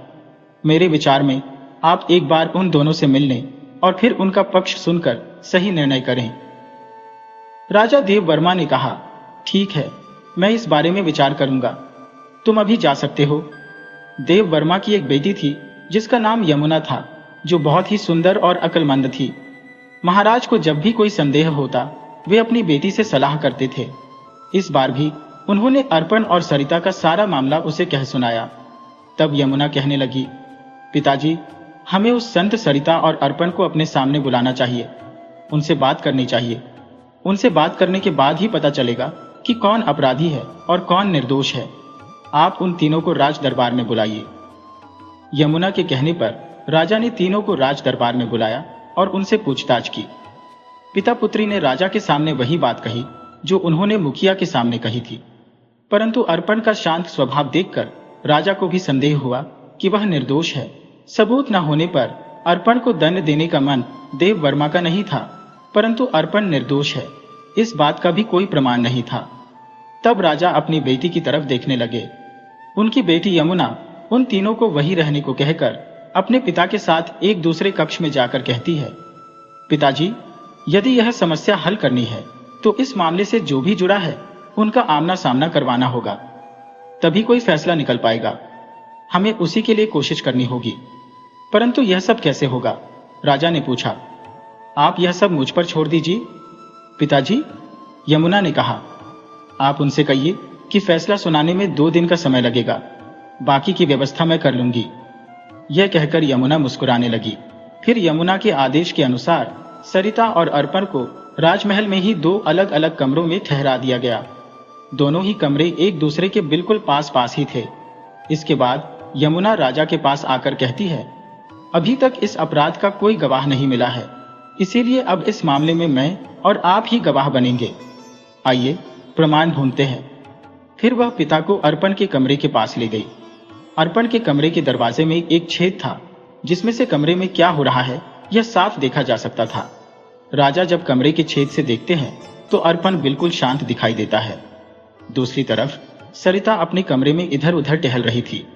वह कमरा बहुत ही सुंदर था और बहुत ही अच्छे ढंग से सजाया गया था। कमरे में चारों तरफ शीशे और कीमती कपड़े रखे हुए थे।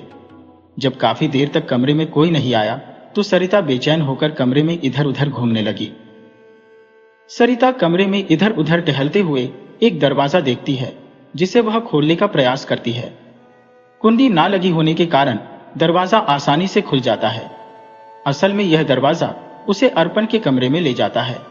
जब वह अंदर जाती है तो उसे अर्पण दिखाई देता है, जो बिल्कुल शांत बैठा हुआ था। सरिता ने इधर उधर नजर दौड़ाई। जब उसे लगा कि यहाँ पर कोई और नहीं है तो वह अर्पण के नजदीक जाकर कहने लगी, अब तो तुम्हें अवश्य ही दंड मिलेगा। तूने मुझे ठुकराया है, मेरी सुंदरता पर तो लोग मरते हैं और तुमने मेरा तिरस्कार किया है। अभी भी वक्त है, अगर तुम मेरी बात मान जाओ तो मैं अपनी झूठी शिकायत वापस ले लूंगी, वरना मेरा झूठ तुम्हारे प्राण ले लेगा। अर्पण ने कहा, मेरे लिए दंड कोई बड़ी बात नहीं है, मैं सच्चा हूं, मेरे लिए यही काफी है, परंतु मैं तुम्हारी अनुचित मांग को पूरा नहीं कर सकता। इतना कहकर अर्पण शांत हो गया। वे दोनों नहीं जानते थे कि राजा दरवाजे के छेद से ये सब कुछ देख रहे थे। अगले दिन देव वर्मा सबको राज दरबार में बुलाकर कहने लगे, सरिता, तुम एक कुटिल और दुष्ट लड़की हो, जबकि अर्पण बिल्कुल निर्दोष है। सरिता की इच्छा जब अर्पण ने पूरी नहीं की तो इस पर झूठा आरोप लगाकर इसकी शिकायत की। होना तो यह चाहिए कि सरिता को दंड दिया जाए, परंतु सरिता के पिता को देखते हुए हम सिर्फ तुम्हें चेतावनी देकर छोड़ रहे हैं और अर्पण को अपराध मुक्त किया जाता है। राजा ने पिता और पुत्री को दरबार से वापस भेज दिया, जबकि अर्पण को अपना अतिथि बना लिया। वह अर्पण को बहुत ही पसंद करते थे और अपनी बेटी की शादी अर्पण से ही करना चाहते थे। पहले तो अर्पण ने यह प्रस्ताव अस्वीकार कर दिया, परंतु जब उसे पता चला कि यमुना की वजह से ही वह निर्दोष साबित हुआ है तो वह शादी के लिए तैयार हो गया। इसके बाद उनकी धूमधाम से शादी कर दी गई। शादी के बाद लव ने राजा देव वर्मा को अपनी सच्चाई बताई कि वह एक राजपुत्र है, परंतु अपने पिता के व्यवहार के कारण अपना राज्य छोड़कर यहाँ पर आ गया। राजा देव वर्मा ने कहा, तुम चाहे एक राजपुत्र हो या एक साधारण मनुष्य, अब इस बात का कोई महत्व नहीं है। आज के बाद तुम ही मेरे उत्तराधिकारी हो। मेरे बाद इस राज्य को तुम ही संभालोगे। मुझे खुशी है कि तुम जैसा समझदार व्यक्ति मेरी बेटी का पति है और इस राज्य का होने वाला भावी राजा है। कुछ दिनों के बाद जब यह खबर लव के पिता राजा चंद्रसेन को मिली कि उनका बेटा राजा बन गया है, तो वह भी बहुत ही खुश हुए और उससे मिलने के लिए चले आए। दोनों पिता पुत्र के बीच के गिले शिकवे दूर हो गए और अब वे सभी एक सुखमय जीवन बिताने लगे।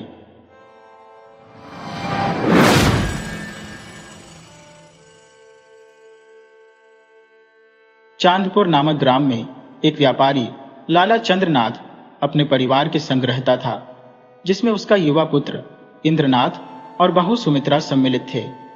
चंद्रनाथ का एक परम मित्र महेंद्र भी था। एक दिन महेंद्र ने देखा कि चंद्रनाथ बहुत चिंतित दिख रहा था और पूछा, क्या बात है चंद्रनाथ, तुम अत्यंत चिंतित प्रतीत हो रही हो। चंद्रनाथ ने उत्तर दिया, मैं आमदनी बढ़ाने के बारे में सोच रहा हूँ। सोचता हूँ कि दुकान का कार्य इंद्र को सौंप दो और स्वयं कुछ समय के लिए बाहर जाकर व्यापार करो। महेंद्र ने कहा, भाई, कोई भी कार्य करने में कोई बुराई नहीं है, परंतु तुम्हारी दुकान का व्यवसाय तो अच्छा चल रहा है, तुम्हें कहीं बाहर जाकर व्यापार करने की क्या आवश्यकता है। चंद्रनाथ ने उत्तर दिया, महेंद्र, तुम नहीं समझोगे, आमदनी जितनी अधिक हो उतना ही अच्छा है। ठीक है, जब भी व्यापार के लिए निकलने का विचार हो मुझे भी याद कर लेना। मुझे भी अपने घर में कोई कार्य नहीं है, मैं भी तुम्हारे साथ घूम लूंगा। लाला चंद्रनाथ को न केवल पैसों की भूख अधिक थी, बल्कि वह अपने दोस्तों पर भी फिजूल खर्च करने से बचता था। इसीलिए उसने कहा, तुम भी चलोगे, परंतु मार्ग में खर्च करने के लिए तुम्हारे पास पैसे हैं? महेंद्र ने कहा, इसकी चिंता मत करो, मेरे पास पर्याप्त धन है कि मैं आराम से 1-2 महीने तुम्हारे साथ घूम सकता हूं। तब चंद्रनाथ ने उत्तर दिया, ठीक है। और फिर एक दिन दोनों मित्र अपने परिवारों से विदा लेकर यात्रा पर निकल पड़े। मार्ग में महेंद्र ने कहा, खाने पीने के लिए मैंने अपने पास सामान रख लिया है, तुम्हारे पास तो है ना? चंद्रनाथ ने कहा, मित्र, मेरे पास धन है, जब मेरी इच्छा होगी और भूख लगेगी मैं कुछ खरीद कर खा लूंगा। यात्रा लंबी थी और दोनों को भूख लगी। चंद्रनाथ के पास भोजन नहीं था और मार्ग में उन्हें कोई भोजनालय भी नहीं मिला। तब महेंद्र ने अपने भोजन से चंद्रनाथ को भी भोजन दिया। दोनों ने भरपेट भोजन किया। महेंद्र ने कहा, देखा मित्र, पेट भोजन से ही भरता है और प्यास पानी से ही बुझती है, पैसों से नहीं। पैसा हर चीज का इलाज नहीं है।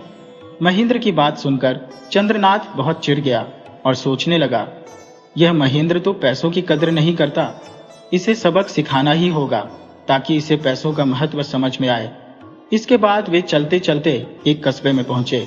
वहां पर महेंद्र और चंद्रनाथ ने एक सराय में कमरा लिया और वे सो गए। लगभग आधी रात को लाला चंद्रनाथ की आंख खुली और उसने देखा कि महेंद्र गहरी नींद में सो रहा था। चंद्रनाथ सोचने लगा कि यह अच्छा मौका है, अगर मैं महेंद्र का सारा पैसा गायब कर दूं तो उसे पैसे का महत्व समझाने में आसानी होगी। यह सोचकर चंद्रनाथ ने महेंद्र की गठरी से उसका सारा माल और धन चुरा लिया। सुबह हुई तो दोनों मित्र उठे। महेंद्र को सपने में भी यह आशंका नहीं थी कि उसका दोस्त चंद्रनाथ भी उसका धन चुरा सकता है, इसलिए उसने अपना सामान तक नहीं देखा और दोनों चल पड़े। लाला चंद्रनाथ ने कहा, यहां से हम धवलपुरी गांव चलेंगे, किंतु हमारा रास्ता बड़ा ही दुर्गम है, तो हमें घोड़ों पर बैठकर तय करना होगा। वे दोनों चलते चलते एक घुड़साल में पहुंचे, जहां वे घोड़े किराए पर ले सकते थे। चंद्रनाथ और महेंद्र ने अपने अपने लिए घोड़े पसंद किए और फिर घुड़साल के मालिक के पास घोड़ों का किराया देने पहुंचे। लाला चंद्रनाथ ने तो अपने घोड़े का किराया दे दिया, परंतु जब महेंद्र ने अपनी गठरी खोली तो वह सन्न रह गया। ओह नहीं, मेरा सारा धन गायब है, अच्छी तरह से देख लो महेंद्र, धन तो तुम्हारी ही गठरी में होना चाहिए, ऐसे अचानक भला कैसे गायब हो सकता है? मैंने बहुत ही अच्छी तरह से देखा है मित्र, मेरा धन गायब हो चुका है, फिर तुम घोड़े किराए पर कैसे लोगे मित्र? ऐसा करो, थोड़ा सा धन तुम मुझे उधार दे दो। महेंद्र की बात सुनकर चंद्रनाथ जोर जोर से हंसने लगा और कहने लगा, क्यों मजाक करते हो मित्र? जानते नहीं, उधार प्रेम की कैंची होता है। तुम्हें उधार देकर मैं तुम जैसे दोस्त को खोना नहीं चाहता, तब तो फिर मुझे अपना सफर यहीं पर खत्म करना पड़ेगा। ठीक कहते हो तुम, भला बिना पैसे के सफर कैसे हो सकता है? आखिर पैसा सबसे बड़ी चीज है, पैसा हर चीज का इलाज है, पैसे के बिना आप कुछ भी नहीं कर सकते। अब तो तुम मान ही गए ना मित्र? रसाल का मालिक उनकी बातें सुन रहा था। अचानक वह आया और बोल पड़ा, नहीं नहीं, पैसा कोई बड़ी चीज नहीं है, पैसा तो हाथ का मैल है जो आता जाता रहता है, बड़ी चीज है इंसानियत। आप घोड़ा ले जाइए महेंद्र जी, पैसे फिर कभी आते रहेंगे। इस प्रकार घुड़साल के मालिक तोताराम ने महेंद्र को बिना किराए के ही घोड़ा दे दिया। तब महेंद्र ने कहा, देख लिया चंद्रनाथ, पैसा सबसे बड़ी चीज नहीं होता, पैसे से बड़ी चीज है इंसानियत, पैसा हर चीज का इलाज नहीं है। चंद्रनाथ एक बार फिर से मन ही मन सोचने लगा, उफ, ये फिर से मुझे उपदेश देने लगा। 3-4 घंटों के बेहद उबड़ खाबड़ रास्तों से चलकर वे दोनों धवलगिरी गांव में पहुंचे, जहां चारों ओर सुगंध का साम्राज्य था। चंद्रनाथ ने कहा, यह जगह वास्तव में सुगंधों का प्रदेश है। यहाँ पर घर घर में इत्र बनाने का काम पूरे जोर शोर से किया जाता है और यहाँ पर आने का मेरा उद्देश्य भी यही है कि इत्र का व्यापार करके ढेर सारा धन कमाऊं। फिर वे दोनों वहां के प्रसिद्ध इत्र के व्यापारी के पास गए और वहां पर चंद्रनाथ ने काफी मात्रा में इत्र खरीद लिया। इसके बाद चंद्रनाथ ने कहा, चलो कहीं चलकर कुछ खा पी लिया जाए। महेंद्र ने कहा, मेरे पास तो आज के लिए भोजन है, मैं वही भोजन करूंगा। तो ठीक है, तुम अपना बासी भोजन करो, मैं कहीं भोजनालय में जाकर ताजा और स्वादिष्ट भोजन करके आता हूं। महेंद्र को वहीं पर छोड़कर लाला चंद्रनाथ किसी भोजनालय की खोज में चल पड़ा। उसने एक भोजनालय में छप कर भोजन किया और उसके बाद जब वह भोजनालय से निकला, अचानक उसके पेट में तेज दर्द होने लगा। दर्द के मारे तड़पता हुआ चंद्रनाथ वहीं बीच रास्ते पर लेट गया। तभी एक युवक उसके पास आया और पूछने लगा, क्या हुआ श्रीमान आपको? बेटा, मेरे पेट में बहुत दर्द हो रहा है और मेरी जान निकली जा रही है। मुझे किसी अच्छे वैद्य के पास ले चलो। मेरे पास पैसा है, मैं पैसा देकर वैद्य से अपना इलाज करवा लूंगा। वह युवक चंद्रनाथ को सहारा देकर एक वैद्य के घर ले गया। वैद्य ने चंद्रनाथ से कहा, तुम्हें कम से कम 1 माह तक पूरी तरह से आराम करना पड़ेगा। 1 माह तक? मगर मैं इतने समय तक आराम नहीं कर सकता। वैद्यराज, मुझे तो बस आज ही अच्छा कर दीजिए। आप जितना भी पैसा चाहेंगे मैं खर्च करने को तैयार हूँ। कीमती से कीमती और महंगी से महंगी दवाएं भी मैं खरीदने को तैयार हूँ। वैद्य ने कहा, श्रीमान जी, मैं एक वैद्य हूँ, कोई जादूगर नहीं जो जादू की छड़ी घुमाकर आपको ठीक कर दूंगा। आप बीमार हैं और आपको पूरी तरह से स्वस्थ होने के लिए 1 माह तक पूर्ण आराम करना ही पड़ेगा। किंतु वैद्य जी, यदि मैं आराम के चक्कर में पड़ गया तो मेरा लाखों का नुकसान हो जाएगा। क्या यह आराम की जरूरत 1 हफ्ते के लिए टल नहीं सकती? क्योंकि मैं व्यापार के लिए ढेर सारा इत्र खरीद चुका हूं। उस इत्र को बेचने के लिए मुझे एक दूसरे शहर में जाना होगा। चंद्रनाथ अपने नुकसान की बढ़ा चढ़ाकर दुहाई देते हुए वैद्यराज को समझाने लगा, बस 1 हफ्ते, सिर्फ 1 हफ्ते, मैं ठीक ठाक रहूं, कुछ ऐसी दवाएं दे दीजिए। 1 हफ्ते के बाद मैं 1 माह तो क्या, 10 माह तक भी आराम कर लूंगा। ठीक है श्रीमान, मैं तुम्हें दवाएं दे रहा हूं। वैद्य ने कहा, किंतु एक बात का ध्यान रखना, अकेले यात्रा मत करना। कोई ना कोई सेवक या मित्र अवश्य तुम्हारे साथ रहे, क्योंकि यदि तुम्हारा स्वास्थ्य मार्ग में कहीं बिगड़ गया तो तुम्हारा पैसा तुम्हारे किसी काम नहीं आएगा। तब कोई स्वामी भक्त सेवक या मित्र ही तुम्हारी जान बचा सकता है। और फिर वैद्यराज ने वक्ती तौर पर आराम पहुंचाने वाली 1 हफ्ते की दवाई देकर चंद्रनाथ को विदा कर दिया। वैद्यराज के वहां से निकलकर चंद्रनाथ सीधे उसी स्थान पर पहुंचा जहां उसने महेंद्र को छोड़ा था। महेंद्र के पास पैसे खत्म हो चुके थे, इसलिए वह वापस जाने की तैयारी कर रहा था। लाला चंद्रनाथ ने कहा, नहीं नहीं मित्र, तुम वापस मत जाओ। हम दोनों साथ साथ यात्रा पर निकले थे और साथ साथ ही लौटेंगे। मैं तुम्हारे साथ हूं, तुम्हें धन की जब भी आवश्यकता होगी मुझसे ले लेना। महेंद्र ने कहा, परंतु तुम तो कहते थे कि उधार प्रेम की कैंची होता है। अरे, वह सब तो मजाक की बात थी महेंद्र, लाला चंद्रनाथ ने हंसते हुए कहा। जैसे तैसे लाला चंद्रनाथ ने अपने मित्र महेंद्र को अपने साथ रहने के लिए मना लिया और फिर वे दोनों एक बैलगाड़ी पर बैठकर आगे की यात्रा करने लगे। वे दोनों कोटायम नामक एक शहर में पहुंचे। अपनी यात्रा के दौरान उन्हें एक बार फिर से एक सराय में ठहरना पड़ा, जहां पर लाला चंद्रनाथ की तबीयत एक बार फिर से बिगड़ने लगी। उसे साफ नजर आया कि वह अब ज्यादा भागदौड़ नहीं कर सकता। इसीलिए उसने महेंद्र से कहा, महेंद्र, मेरे दोस्त, मेरी तबीयत खराब हो रही है, दिल बैठा जा रहा है। अब मुझे यहीं पर छोड़कर तुम्हें सामान बेचने जाना होगा। महेंद्र ने कहा, किंतु मैं तो इस व्यापार के बारे में कुछ नहीं जानता चंद्रनाथ, वह सब मैं तुम्हें समझा दूंगा। चंद्रनाथ ने समझाया, मैं तुम्हें व्यापारियों के पते भी दूंगा और अपने लाभ में तुम्हें 10% का भाग भी दूंगा। फिर चंद्रनाथ ने भली भांति समझाकर महेंद्र को इत्र के व्यापारियों से मिलने के लिए भेज दिया और खुद सराय में रहकर आराम करने लगा। महेंद्र ने चंद्रनाथ के बताए हुए पतों पर संपर्क करके अच्छे मुनाफे पर वह सारा इत्र बेच दिया और फिर वापस सराय में लौट आया। वापस आकर महेंद्र ने देखा कि उसके दोस्त की तबीयत और भी ज्यादा खराब हो चुकी थी।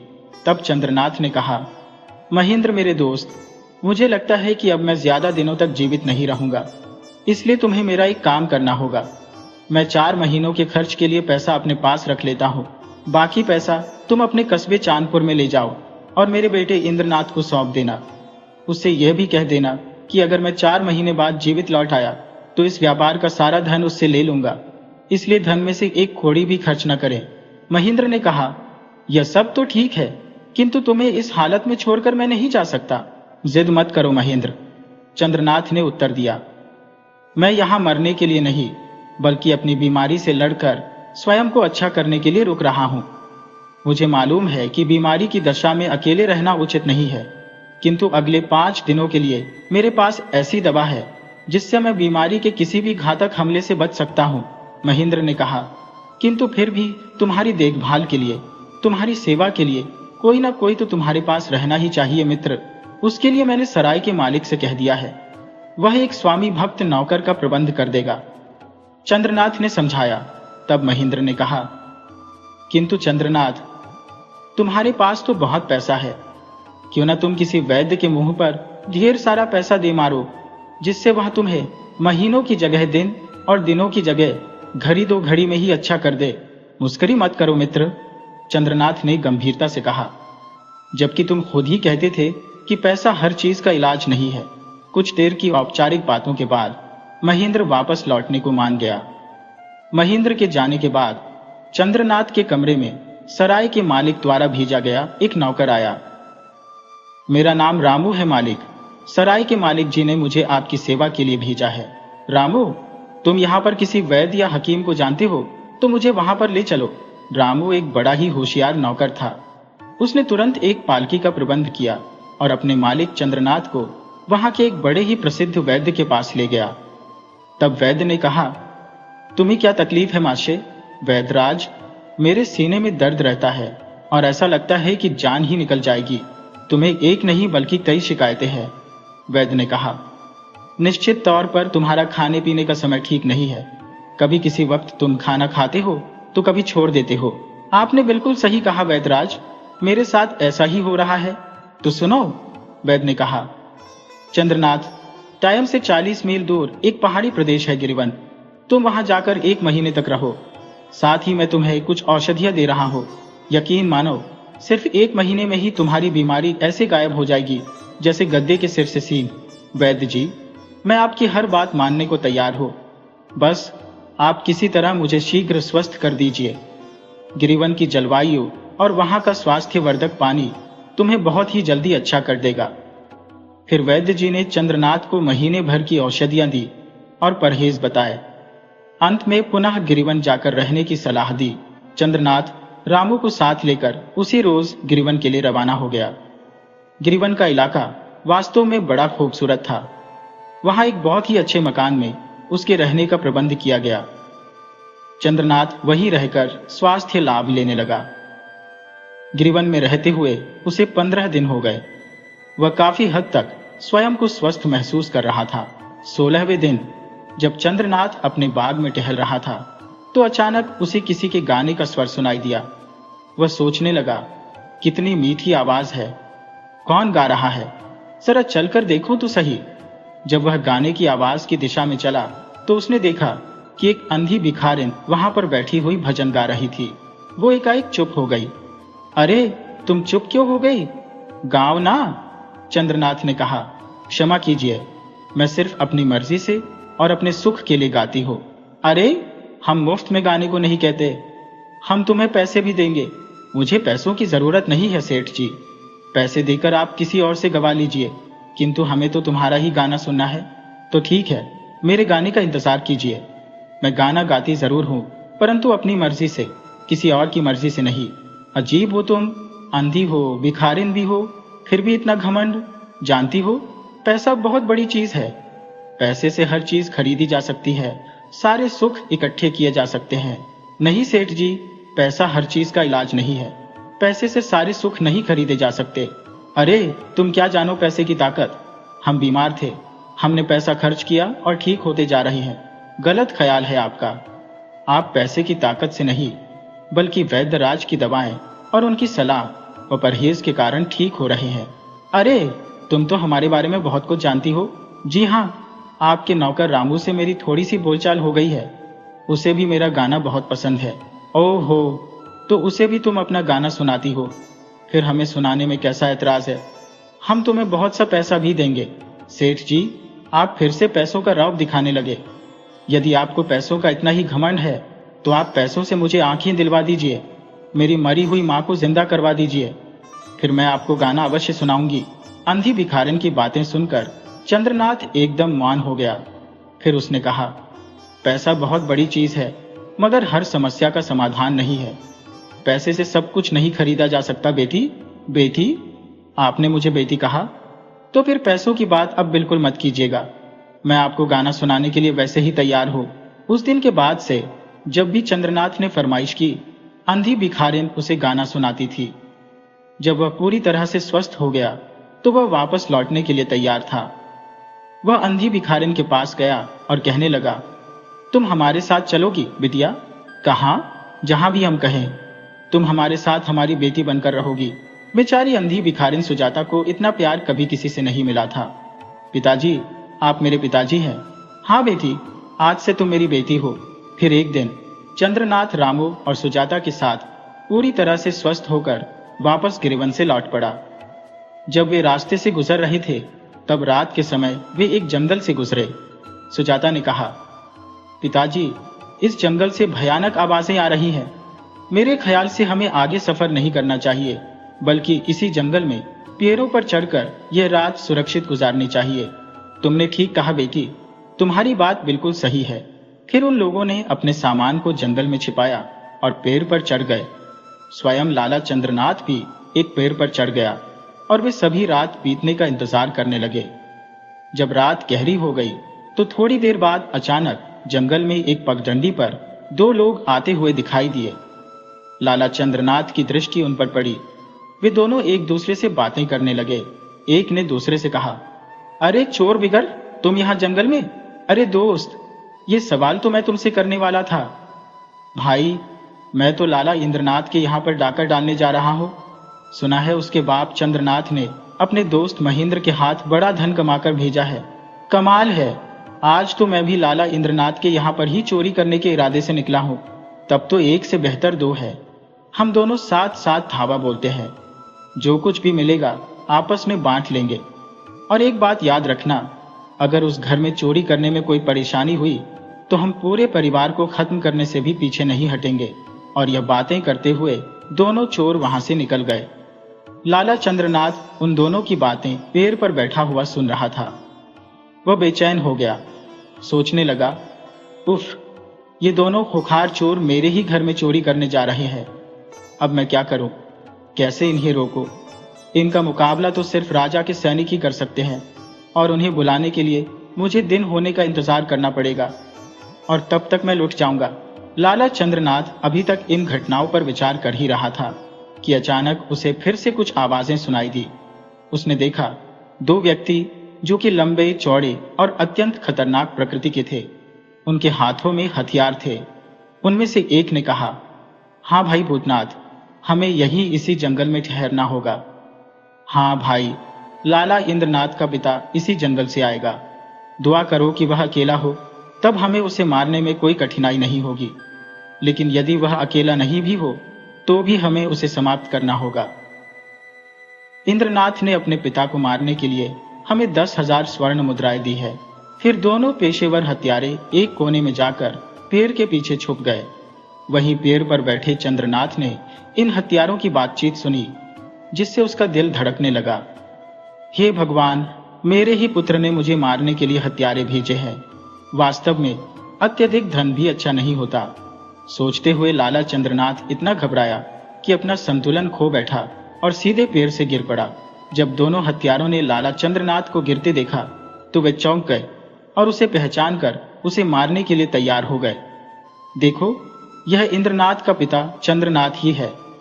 चलो इसे समाप्त कर देते हैं। तभी पेड़ के ऊपर छिपा हुआ रामू उन पर टूट पड़ा और उनकी अपनी ही तलवार से उन पर हमला कर दिया। अचानक हुए इस हमले से वे दोनों संभल नहीं पाए और रामू ने उन्हें मौत के घाट उतार दिया। इसके बाद रामू लाला चंद्रनाथ के पास गया और कहा, मालिक, आपको कहीं चोट तो नहीं आई? नहीं पिताजी, आज से मैं तुम्हारा मालिक नहीं हो, बल्कि तुम्हारा पिता हो और तुम मेरे पुत्र हो। इसके बाद रामू ने अंधी सुजाता को भी पेड़ से नीचे उतार लिया और सारी घटना विस्तार से बता दी। तब तक रात काफी बीत चुकी थी और सुबह की रोशनी छाने लगी थी। जब पूरी तरह से सुबह हो गई तब रामू ने लाला चंद्रनाथ से पूछा, अब किधर चलना है पिताजी? कहीं भी चलो बेटा, किंतु अब मैं चांद पर नहीं जाऊंगा। सुजाता ने कहा, तो क्यों ना हमको टाइम लौट चलें? तुम्हारा विचार बहुत अच्छा है बेटी। मैं क्या कह सकता हूँ पिताजी, ये मेरी जन्मभूमि है, तो ठीक है, हम सबको टाइम लौट चलते हैं। इसके बाद लाला चंद्रनाथ का काफिला वापस को टाइम की ओर रवाना हो गया। कोटाइम पहुंचकर चंद्रनाथ ने रामू से पूछा, बेटा रामू, क्या तुम मेरी बेटी सुजाता से विवाह करने को तैयार हो? पिताजी, मैं पहले से ही सुजाता को पसंद करता हूँ, मुझे इसमें कोई आपत्ति नहीं है।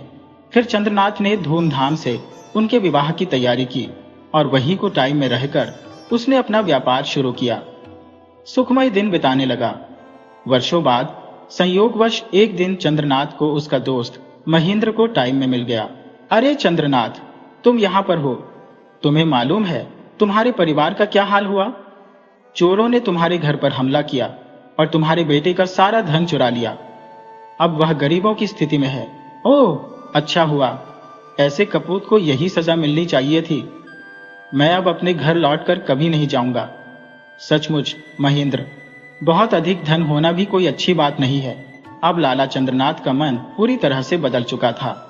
वह गरीबों को दान पुण्य करने लगा और रामू तथा सुजाता को समझाता रहा, याद रखो, पैसा बहुत बड़ी चीज है, लेकिन बहुत बुरी चीज भी है।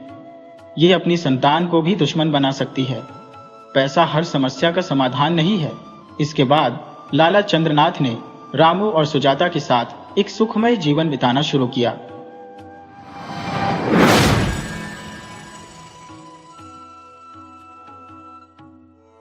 परम नगर नामक राज्य पर राजा श्यामल देव का शासन था और प्रजा उसे अत्यंत स्नेह करती थी। उसके देहांत के बाद उसका इकलौता पुत्र विमल देव को राजगद्दी पर आसीन किया गया।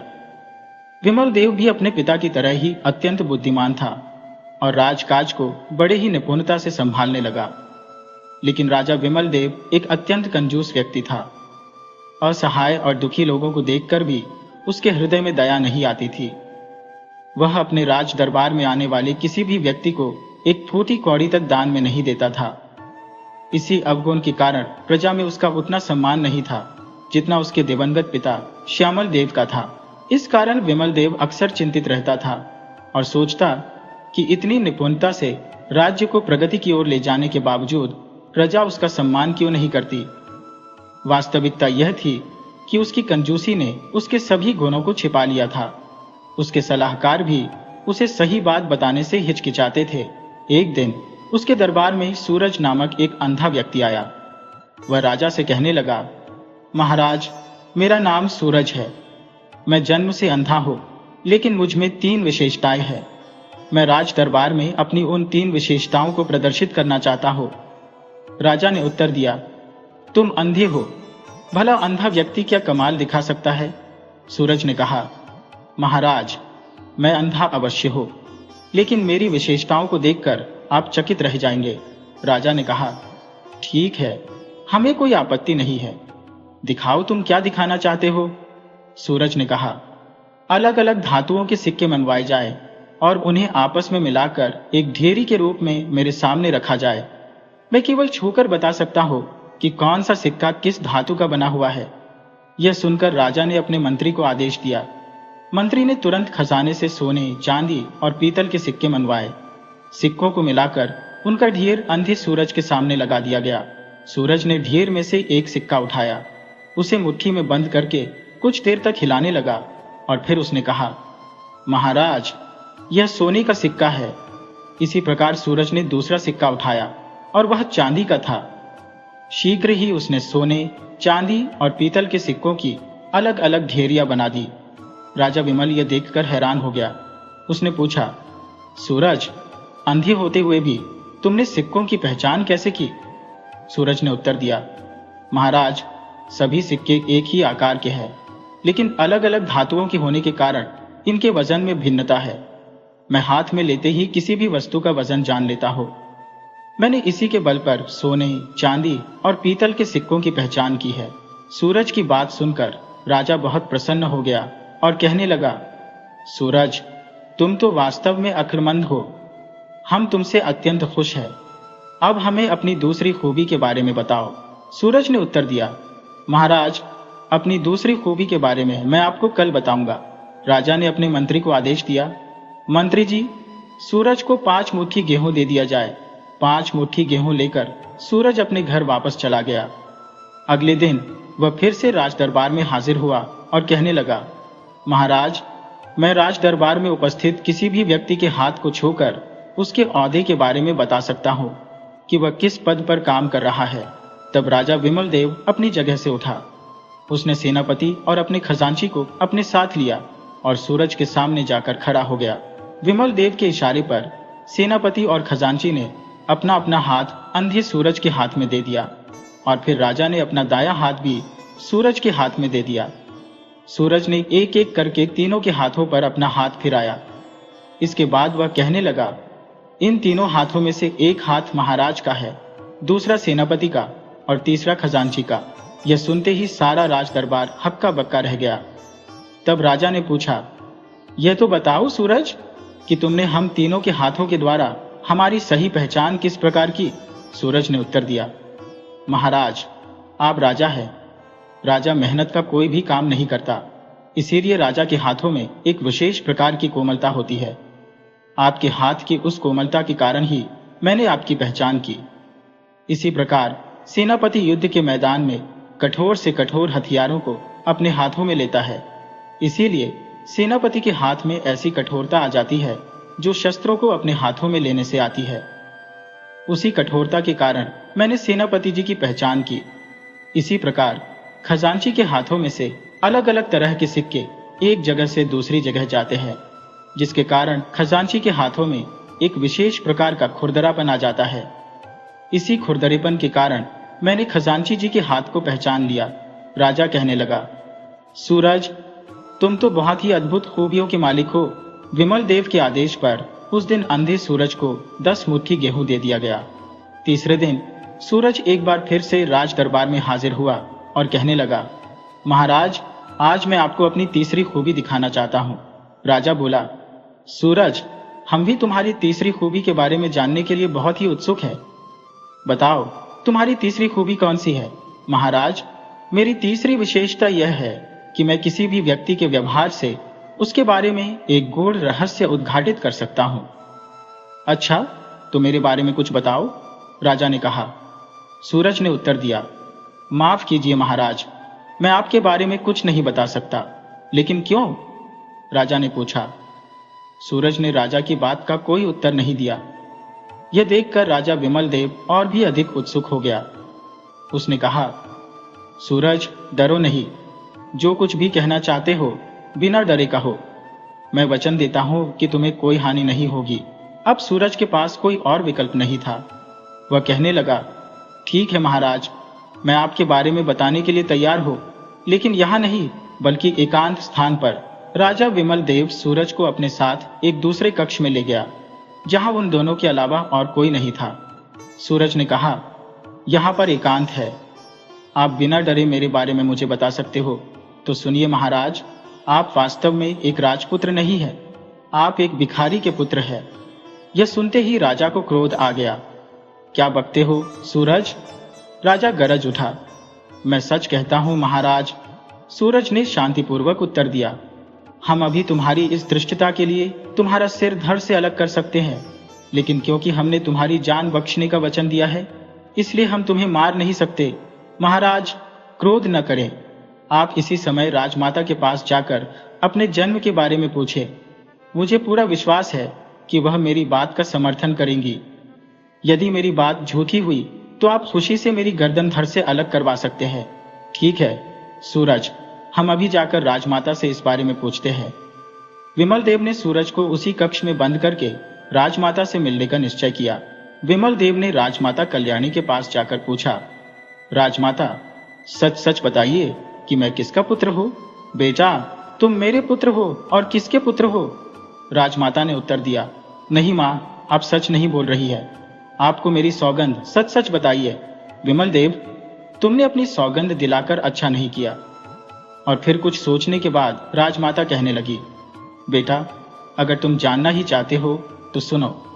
आज से 25 वर्ष पहले की बात है, जब मैं गर्भवती थी। उस रात मैंने एक मृत बच्चे को जन्म दिया था। बच्चे को जन्म देने के साथ ही मैं बेहोश हो गई थी। ये सूचना दासियों के द्वारा महाराज और राजवैद्य तक पहुंचाई गई थी। राजवैद्य ने उस समय महाराज को यह सलाह दी थी कि जब मैं होश में आऊंगी और मुझे इस बारे में पता चलेगा कि मैंने एक मरे हुए बच्चे को जन्म दिया है, तो निश्चित ही मेरी मानसिक स्थिति बिगड़ जाएगी और मैं पागल हो जाऊंगी।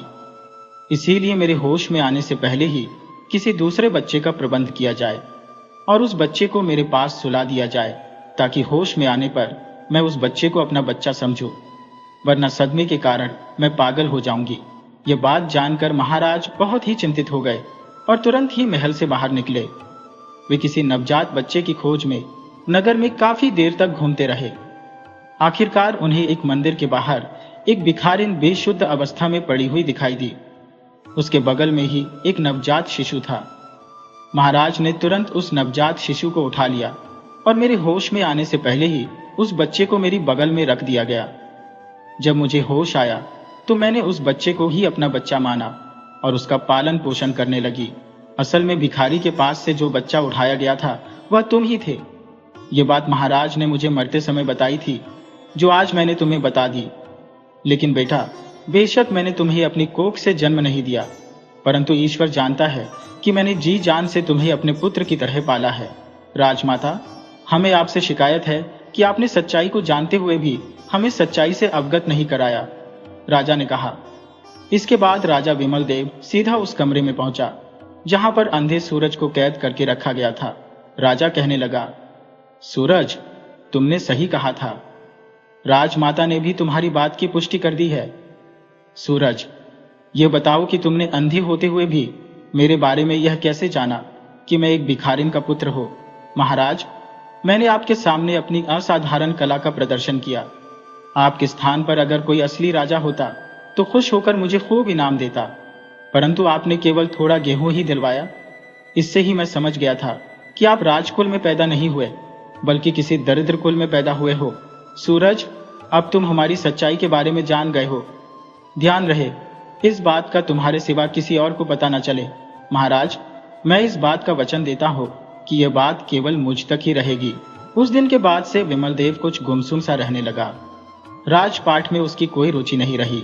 यह देखकर एक दिन राजमाता उसके पास आई और कहने लगी, बेटा, जब से तुमने यह जाना है कि तुम मेरे बेटे नहीं हो, तब से तुम कुछ चिंतित से दिखते हो।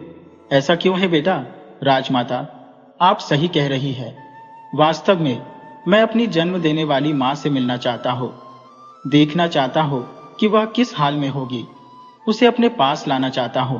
बेटा, भगवान जाने कि वह भिखारिन अब जीवित भी होगी या नहीं। ऐसा मत कहिए राजमाता, मैं अपनी जन्म देने वाली मां को अवश्य ही ढूंढ कर रहूंगा। यह कहकर विमल देव राजमहल से बाहर निकल गए। इसके बाद राजा विमल देव नगर से बाहर स्थित नंदन वन में जा पहुंचे, जहां पर उनके कुलगुरु की कुटिया थी। राजा अपने कुलगुरु के पास गए। उन्हें प्रणाम करने के बाद कहने लगे, गुरुदेव, आज मुझे अपने जीवन से संबंधित एक ऐसी बात पता चली है जिससे मेरा मन बहुत ही विचलित है। तब कुलगुरु ने कहा, राजन, लगता है आज तुम्हें अपनी सच्चाई का पता चल गया कि तुम एक राजपुत्र नहीं बल्कि एक भिखारी के बेटे हो। यह सुनते ही राजा आश्चर्य में पड़ गए और कहने लगे, गुरुदेव, आपको भी इस बारे में मालूम था कि मैं एक राजा का पुत्र नहीं हूं? राजन, मुझसे कुछ भी छिपा नहीं है। इस विषय के बारे में क्या, मैं तुमसे जुड़े हर विषय के बारे में जानता हूं। गुरुदेव, तब तो आप यह भी जानते होंगे कि मुझे जन्म देने वाली मां इस समय कहाँ है? हाँ राजन, अवश्य जानता हूं। लेकिन अगर तुम इस समय उससे मिलने के लिए जाओगे तो उसकी दयनीय हालत देखकर तुम उससे भी घृणा करने लगोगे, क्योंकि तुम्हारे मन में दया का भाव बिल्कुल भी नहीं है। ना तो आज तक तुमने किसी पर दया की और ना ही किसी का भला किया। इसीलिए मेरी सलाह तो यह है कि तुम अपनी जन्म देने वाली मां से मिलने से पहले कुछ ऐसा कार्य करो जिससे दूसरों की भलाई हो और तुम्हारे मन में दया का भाव आए। शायद आप बिल्कुल ठीक कह रहे हैं गुरुदेव। अब आप ही बताइए कि मुझे क्या करना चाहिए। तो सुनो राजन, कदमपुर के राजा मणिचक्र के ऊपर जल्द ही विपत्तियों का पहाड़ टूटने वाला है। उसका पड़ोसी राजा केतसेन जल्दी ही उस पर आक्रमण करने वाला है। केतसेन की सेना कदमपुर की सेना से बहुत ही बड़ी और शक्तिशाली है। तुम्हें अपनी बुद्धि के बल से राजा मणिचक्र की सहायता करनी होगी और केतसेन को हराना होगा। ऐसा करने के बाद तुम मेरे पास आ जाना। ठीक है गुरुदेव, मैं यहाँ से सीधा कदमपुर ही जा रहा हूँ।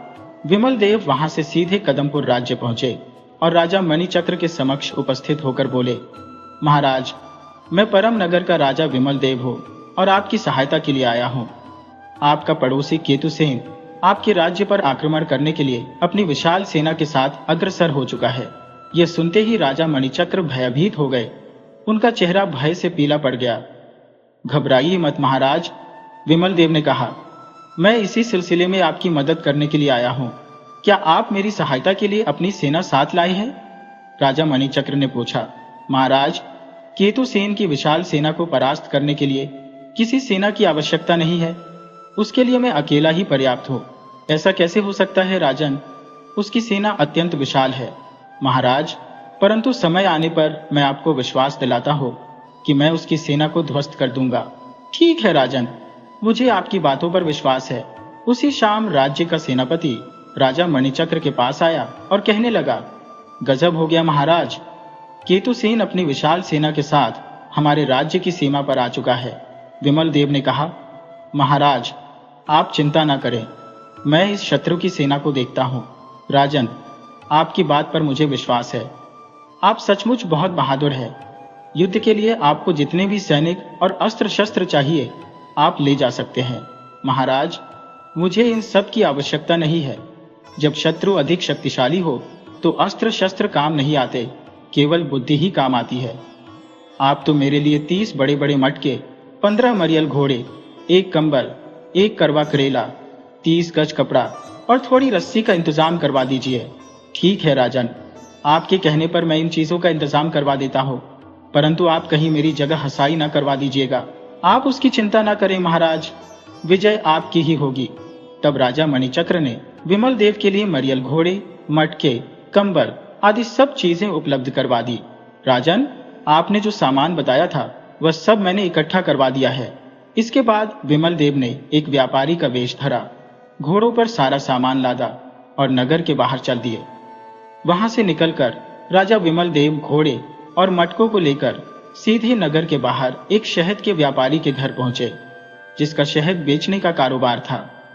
इस काम के लिए उसने हजारों मधुमक्खियां पाल रखी थी। ये मधुमक्खियां लकड़ी के बने हुए छोटे छोटे बक्सों में रखी गई थी। राजा ने स्वर्ण मुद्राओं से भरी हुई एक थैली उस व्यापारी को सौंपी और उसकी समस्त मधुमक्खियों को खरीद लिया। फिर अत्यंत सावधानी पूर्वक उन मधुमक्खियों को अपने साथ लाए हुए मटकों में भर दिया। इसके पश्चात उन मटकों के मुख को कपड़े से बांध दिया गया। ये सभी मधुमक्खियों से भरे हुए मटके उसने घोड़ों पर लदवाकर उस दिशा की ओर प्रस्थान किया जहां शत्रु सेना ने अपना शिविर डाला हुआ था।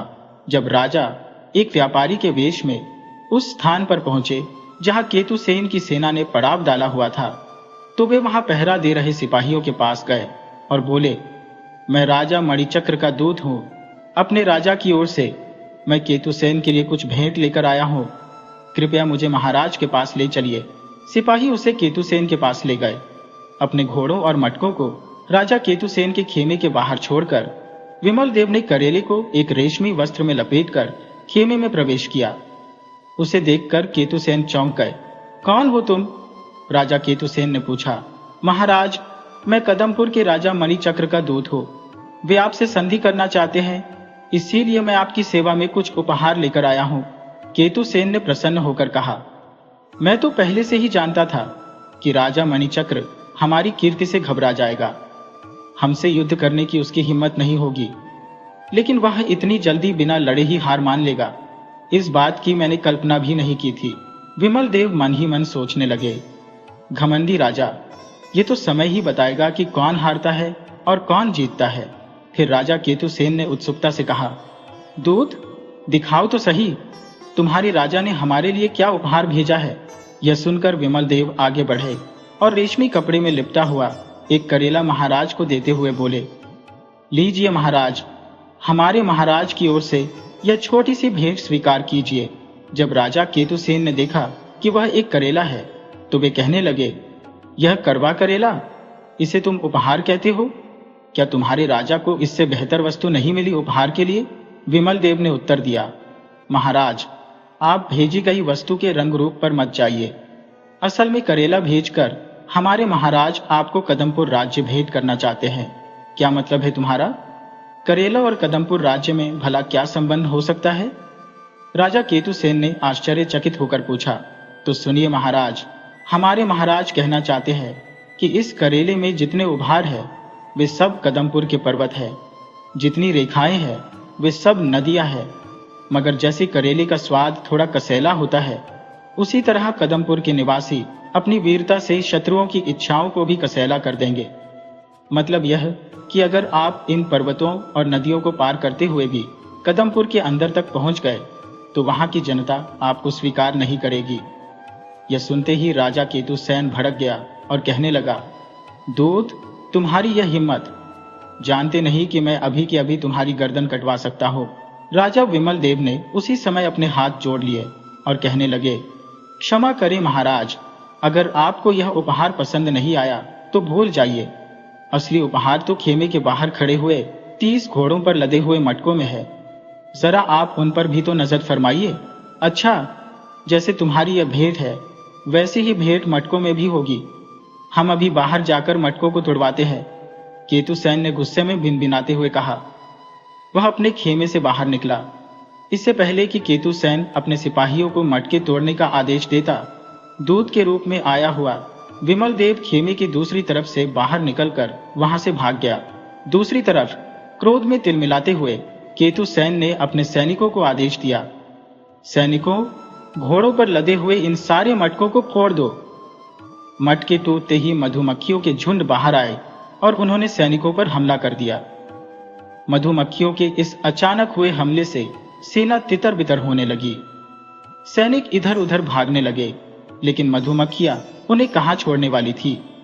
मधुमक्खियों ने सैनिकों को इतने डंक मारे कि वे सब अधमरे हो गए। यहां तक कि राजा केतुसेन भी उनकी चपेट में आ गया और बेहोश होकर वहीं पर गिर गया, जबकि विमल देव वहां से भागकर काफी दूर निकल चुके थे। और फिर वे सीधा राजा मणिचक्र के पास पहुंचे। बधाई हो महाराज, मैंने केतुसेन की विशाल सेना को अधमरा कर दिया है। आप इसी समय अपनी सेना को ले जाइए और राजा केतुसेन के साथ उसकी सारी सेना को बंदी बना लीजिए। सारी बात जानने के बाद मणिचक्र बहुत ही खुश हुए।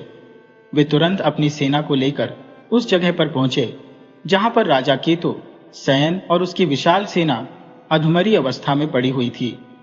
शत्रु देश के सैनिकों और राजा केतुसेन को बंदी बना लिया गया। युद्ध पर विजय प्राप्त करने के बाद विमल देव ने मणिचक्र से कहा, महाराज, अब मुझे आज्ञा दीजिए। मुझे जल्दी ही अपने गुरुदेव के पास वापस लौटना है। और फिर राजा विमल देव शीघ्र ही अपने गुरुदेव के आश्रम जा पहुंचे। कुरगुरु ने कहा, मुझे अत्यधिक प्रसन्नता है विमल देव कि तुमने राजा मणिचक्र की सहायता की और अपनी बुद्धिमानी से उस पर आई विपत्ति को टाल दिया। गुरुदेव, अब आप मुझे बताइए कि मेरी माँ कहाँ पर है? राजा विमल देव ने पूछा। तुम्हारी भिखारी माँ इस समय चतरंगपुर राज्य में भीख मांगकर अपना पेट पाल रही है। उसका नाम अहिल्या है। राजा विमल देव उसी समय चतरंगपुर राज्य की ओर चल दिए। वहां पहुंचते ही उन्हें नगर में एक भिखारी सड़क के किनारे भीख मांगती दिखाई दी। वे सोचने लगे कि कहीं यह मेरी माँ तो नहीं। राजा तुरंत उस भिखारिन के पास गए और पूछा, माई, तुम्हारा नाम क्या है? नाम जानकर क्या करोगे बेटा? जो कुछ भीख देनी है दे दो। भिखारिन ने कहा, माई, मैं यहाँ पर अपनी माँ को ढूंढ रहा हूँ। क्या यहाँ पर अहिल्या नाम की कोई भिखारी है? राजा ने पूछा। हाँ, अहिल्या नाम की एक भिखारिन है जो राजमहल के बाहर बैठकर भीख मांगती है, उसने उत्तर दिया। यह सुनते ही राजा विमल देव तुरंत राजमहल की ओर चल पड़े। सचमुच वहां पर राजभवन के सामने एक भिखारिन बैठी हुई भीख मांग रही थी। राजा तुरंत उसके पास गए और पूछा, माई, तुम्हारा नाम क्या है? बेटा, वो बुढ़िया का नाम जानकर क्या करोगे? उसने उत्तर दिया। क्यों माई, क्या मैं अपनी माँ का नाम नहीं जान सकता? क्या तुम्हारा नाम अहिल्या नहीं है? राजा ने पूछा। हाँ बेटा, मेरा नाम अहिल्या है, लेकिन मेरा तो कोई बेटा नहीं है। तो फिर तुम मुझे माँ क्यों कहते हो? उसने आश्चर्य से पूछा। माँ, आज से 25 वर्ष पहले तुम्हारा एक बेटा था। याद करो, जब तुम बेटे को जन्म देने के बाद बेहोश अवस्था में एक मंदिर के बाहर पड़ी हुई थी। राजा ने कहा। ये बातें सुनकर अहिल्या कुछ आश्चर्य में पड़ गई। धीरे धीरे जब उसने अपने दिमाग पर जोर दिया तो उसे सारी बातें याद आने लगी। राजा विमल देव ने अपनी माँ को अपनी बीती हुई सारी कहानी सुनाई कि किस तरह से उनके बेटे को उठाकर राजमहल में पहुंचा दिया गया था। सारी बात जानने के बाद माँ को सब कुछ याद आ गया।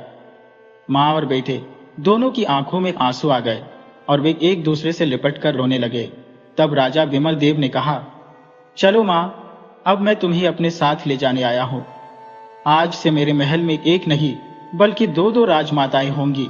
इसके बाद राजा विमल देव अपनी जन्म देने वाली माँ को लेकर अपने महल में वापस लौट आए। उन्होंने अपनी जन्म देने वाली माँ को अपनी राजमाता से मिलवाया और कहा, माँ, यह मेरी जन्म देने वाली माँ है। मैं इन्हें अपने साथ ही महल में रखना चाहता हूँ। राजमाता ने कहा, विमल देव, आज से अहिल्या बहन तुम्हारी माँ ही नहीं बल्कि मेरी छोटी बहन भी है। आज से यह मेरे साथ ही रहेगी। राजा विमल देव उस दिन के बाद से अपनी दोनों माताओं के साथ बड़ी ही खुशी से रहने लगे। साथ ही साथ उन्होंने अपनी कंजूसी की आदत भी छोड़ दी थी।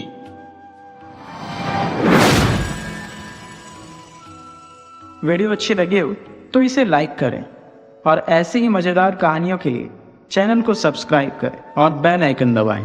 ज़्यादा से ज़्यादा अपने दोस्तों को शेयर करें। धन्यवाद।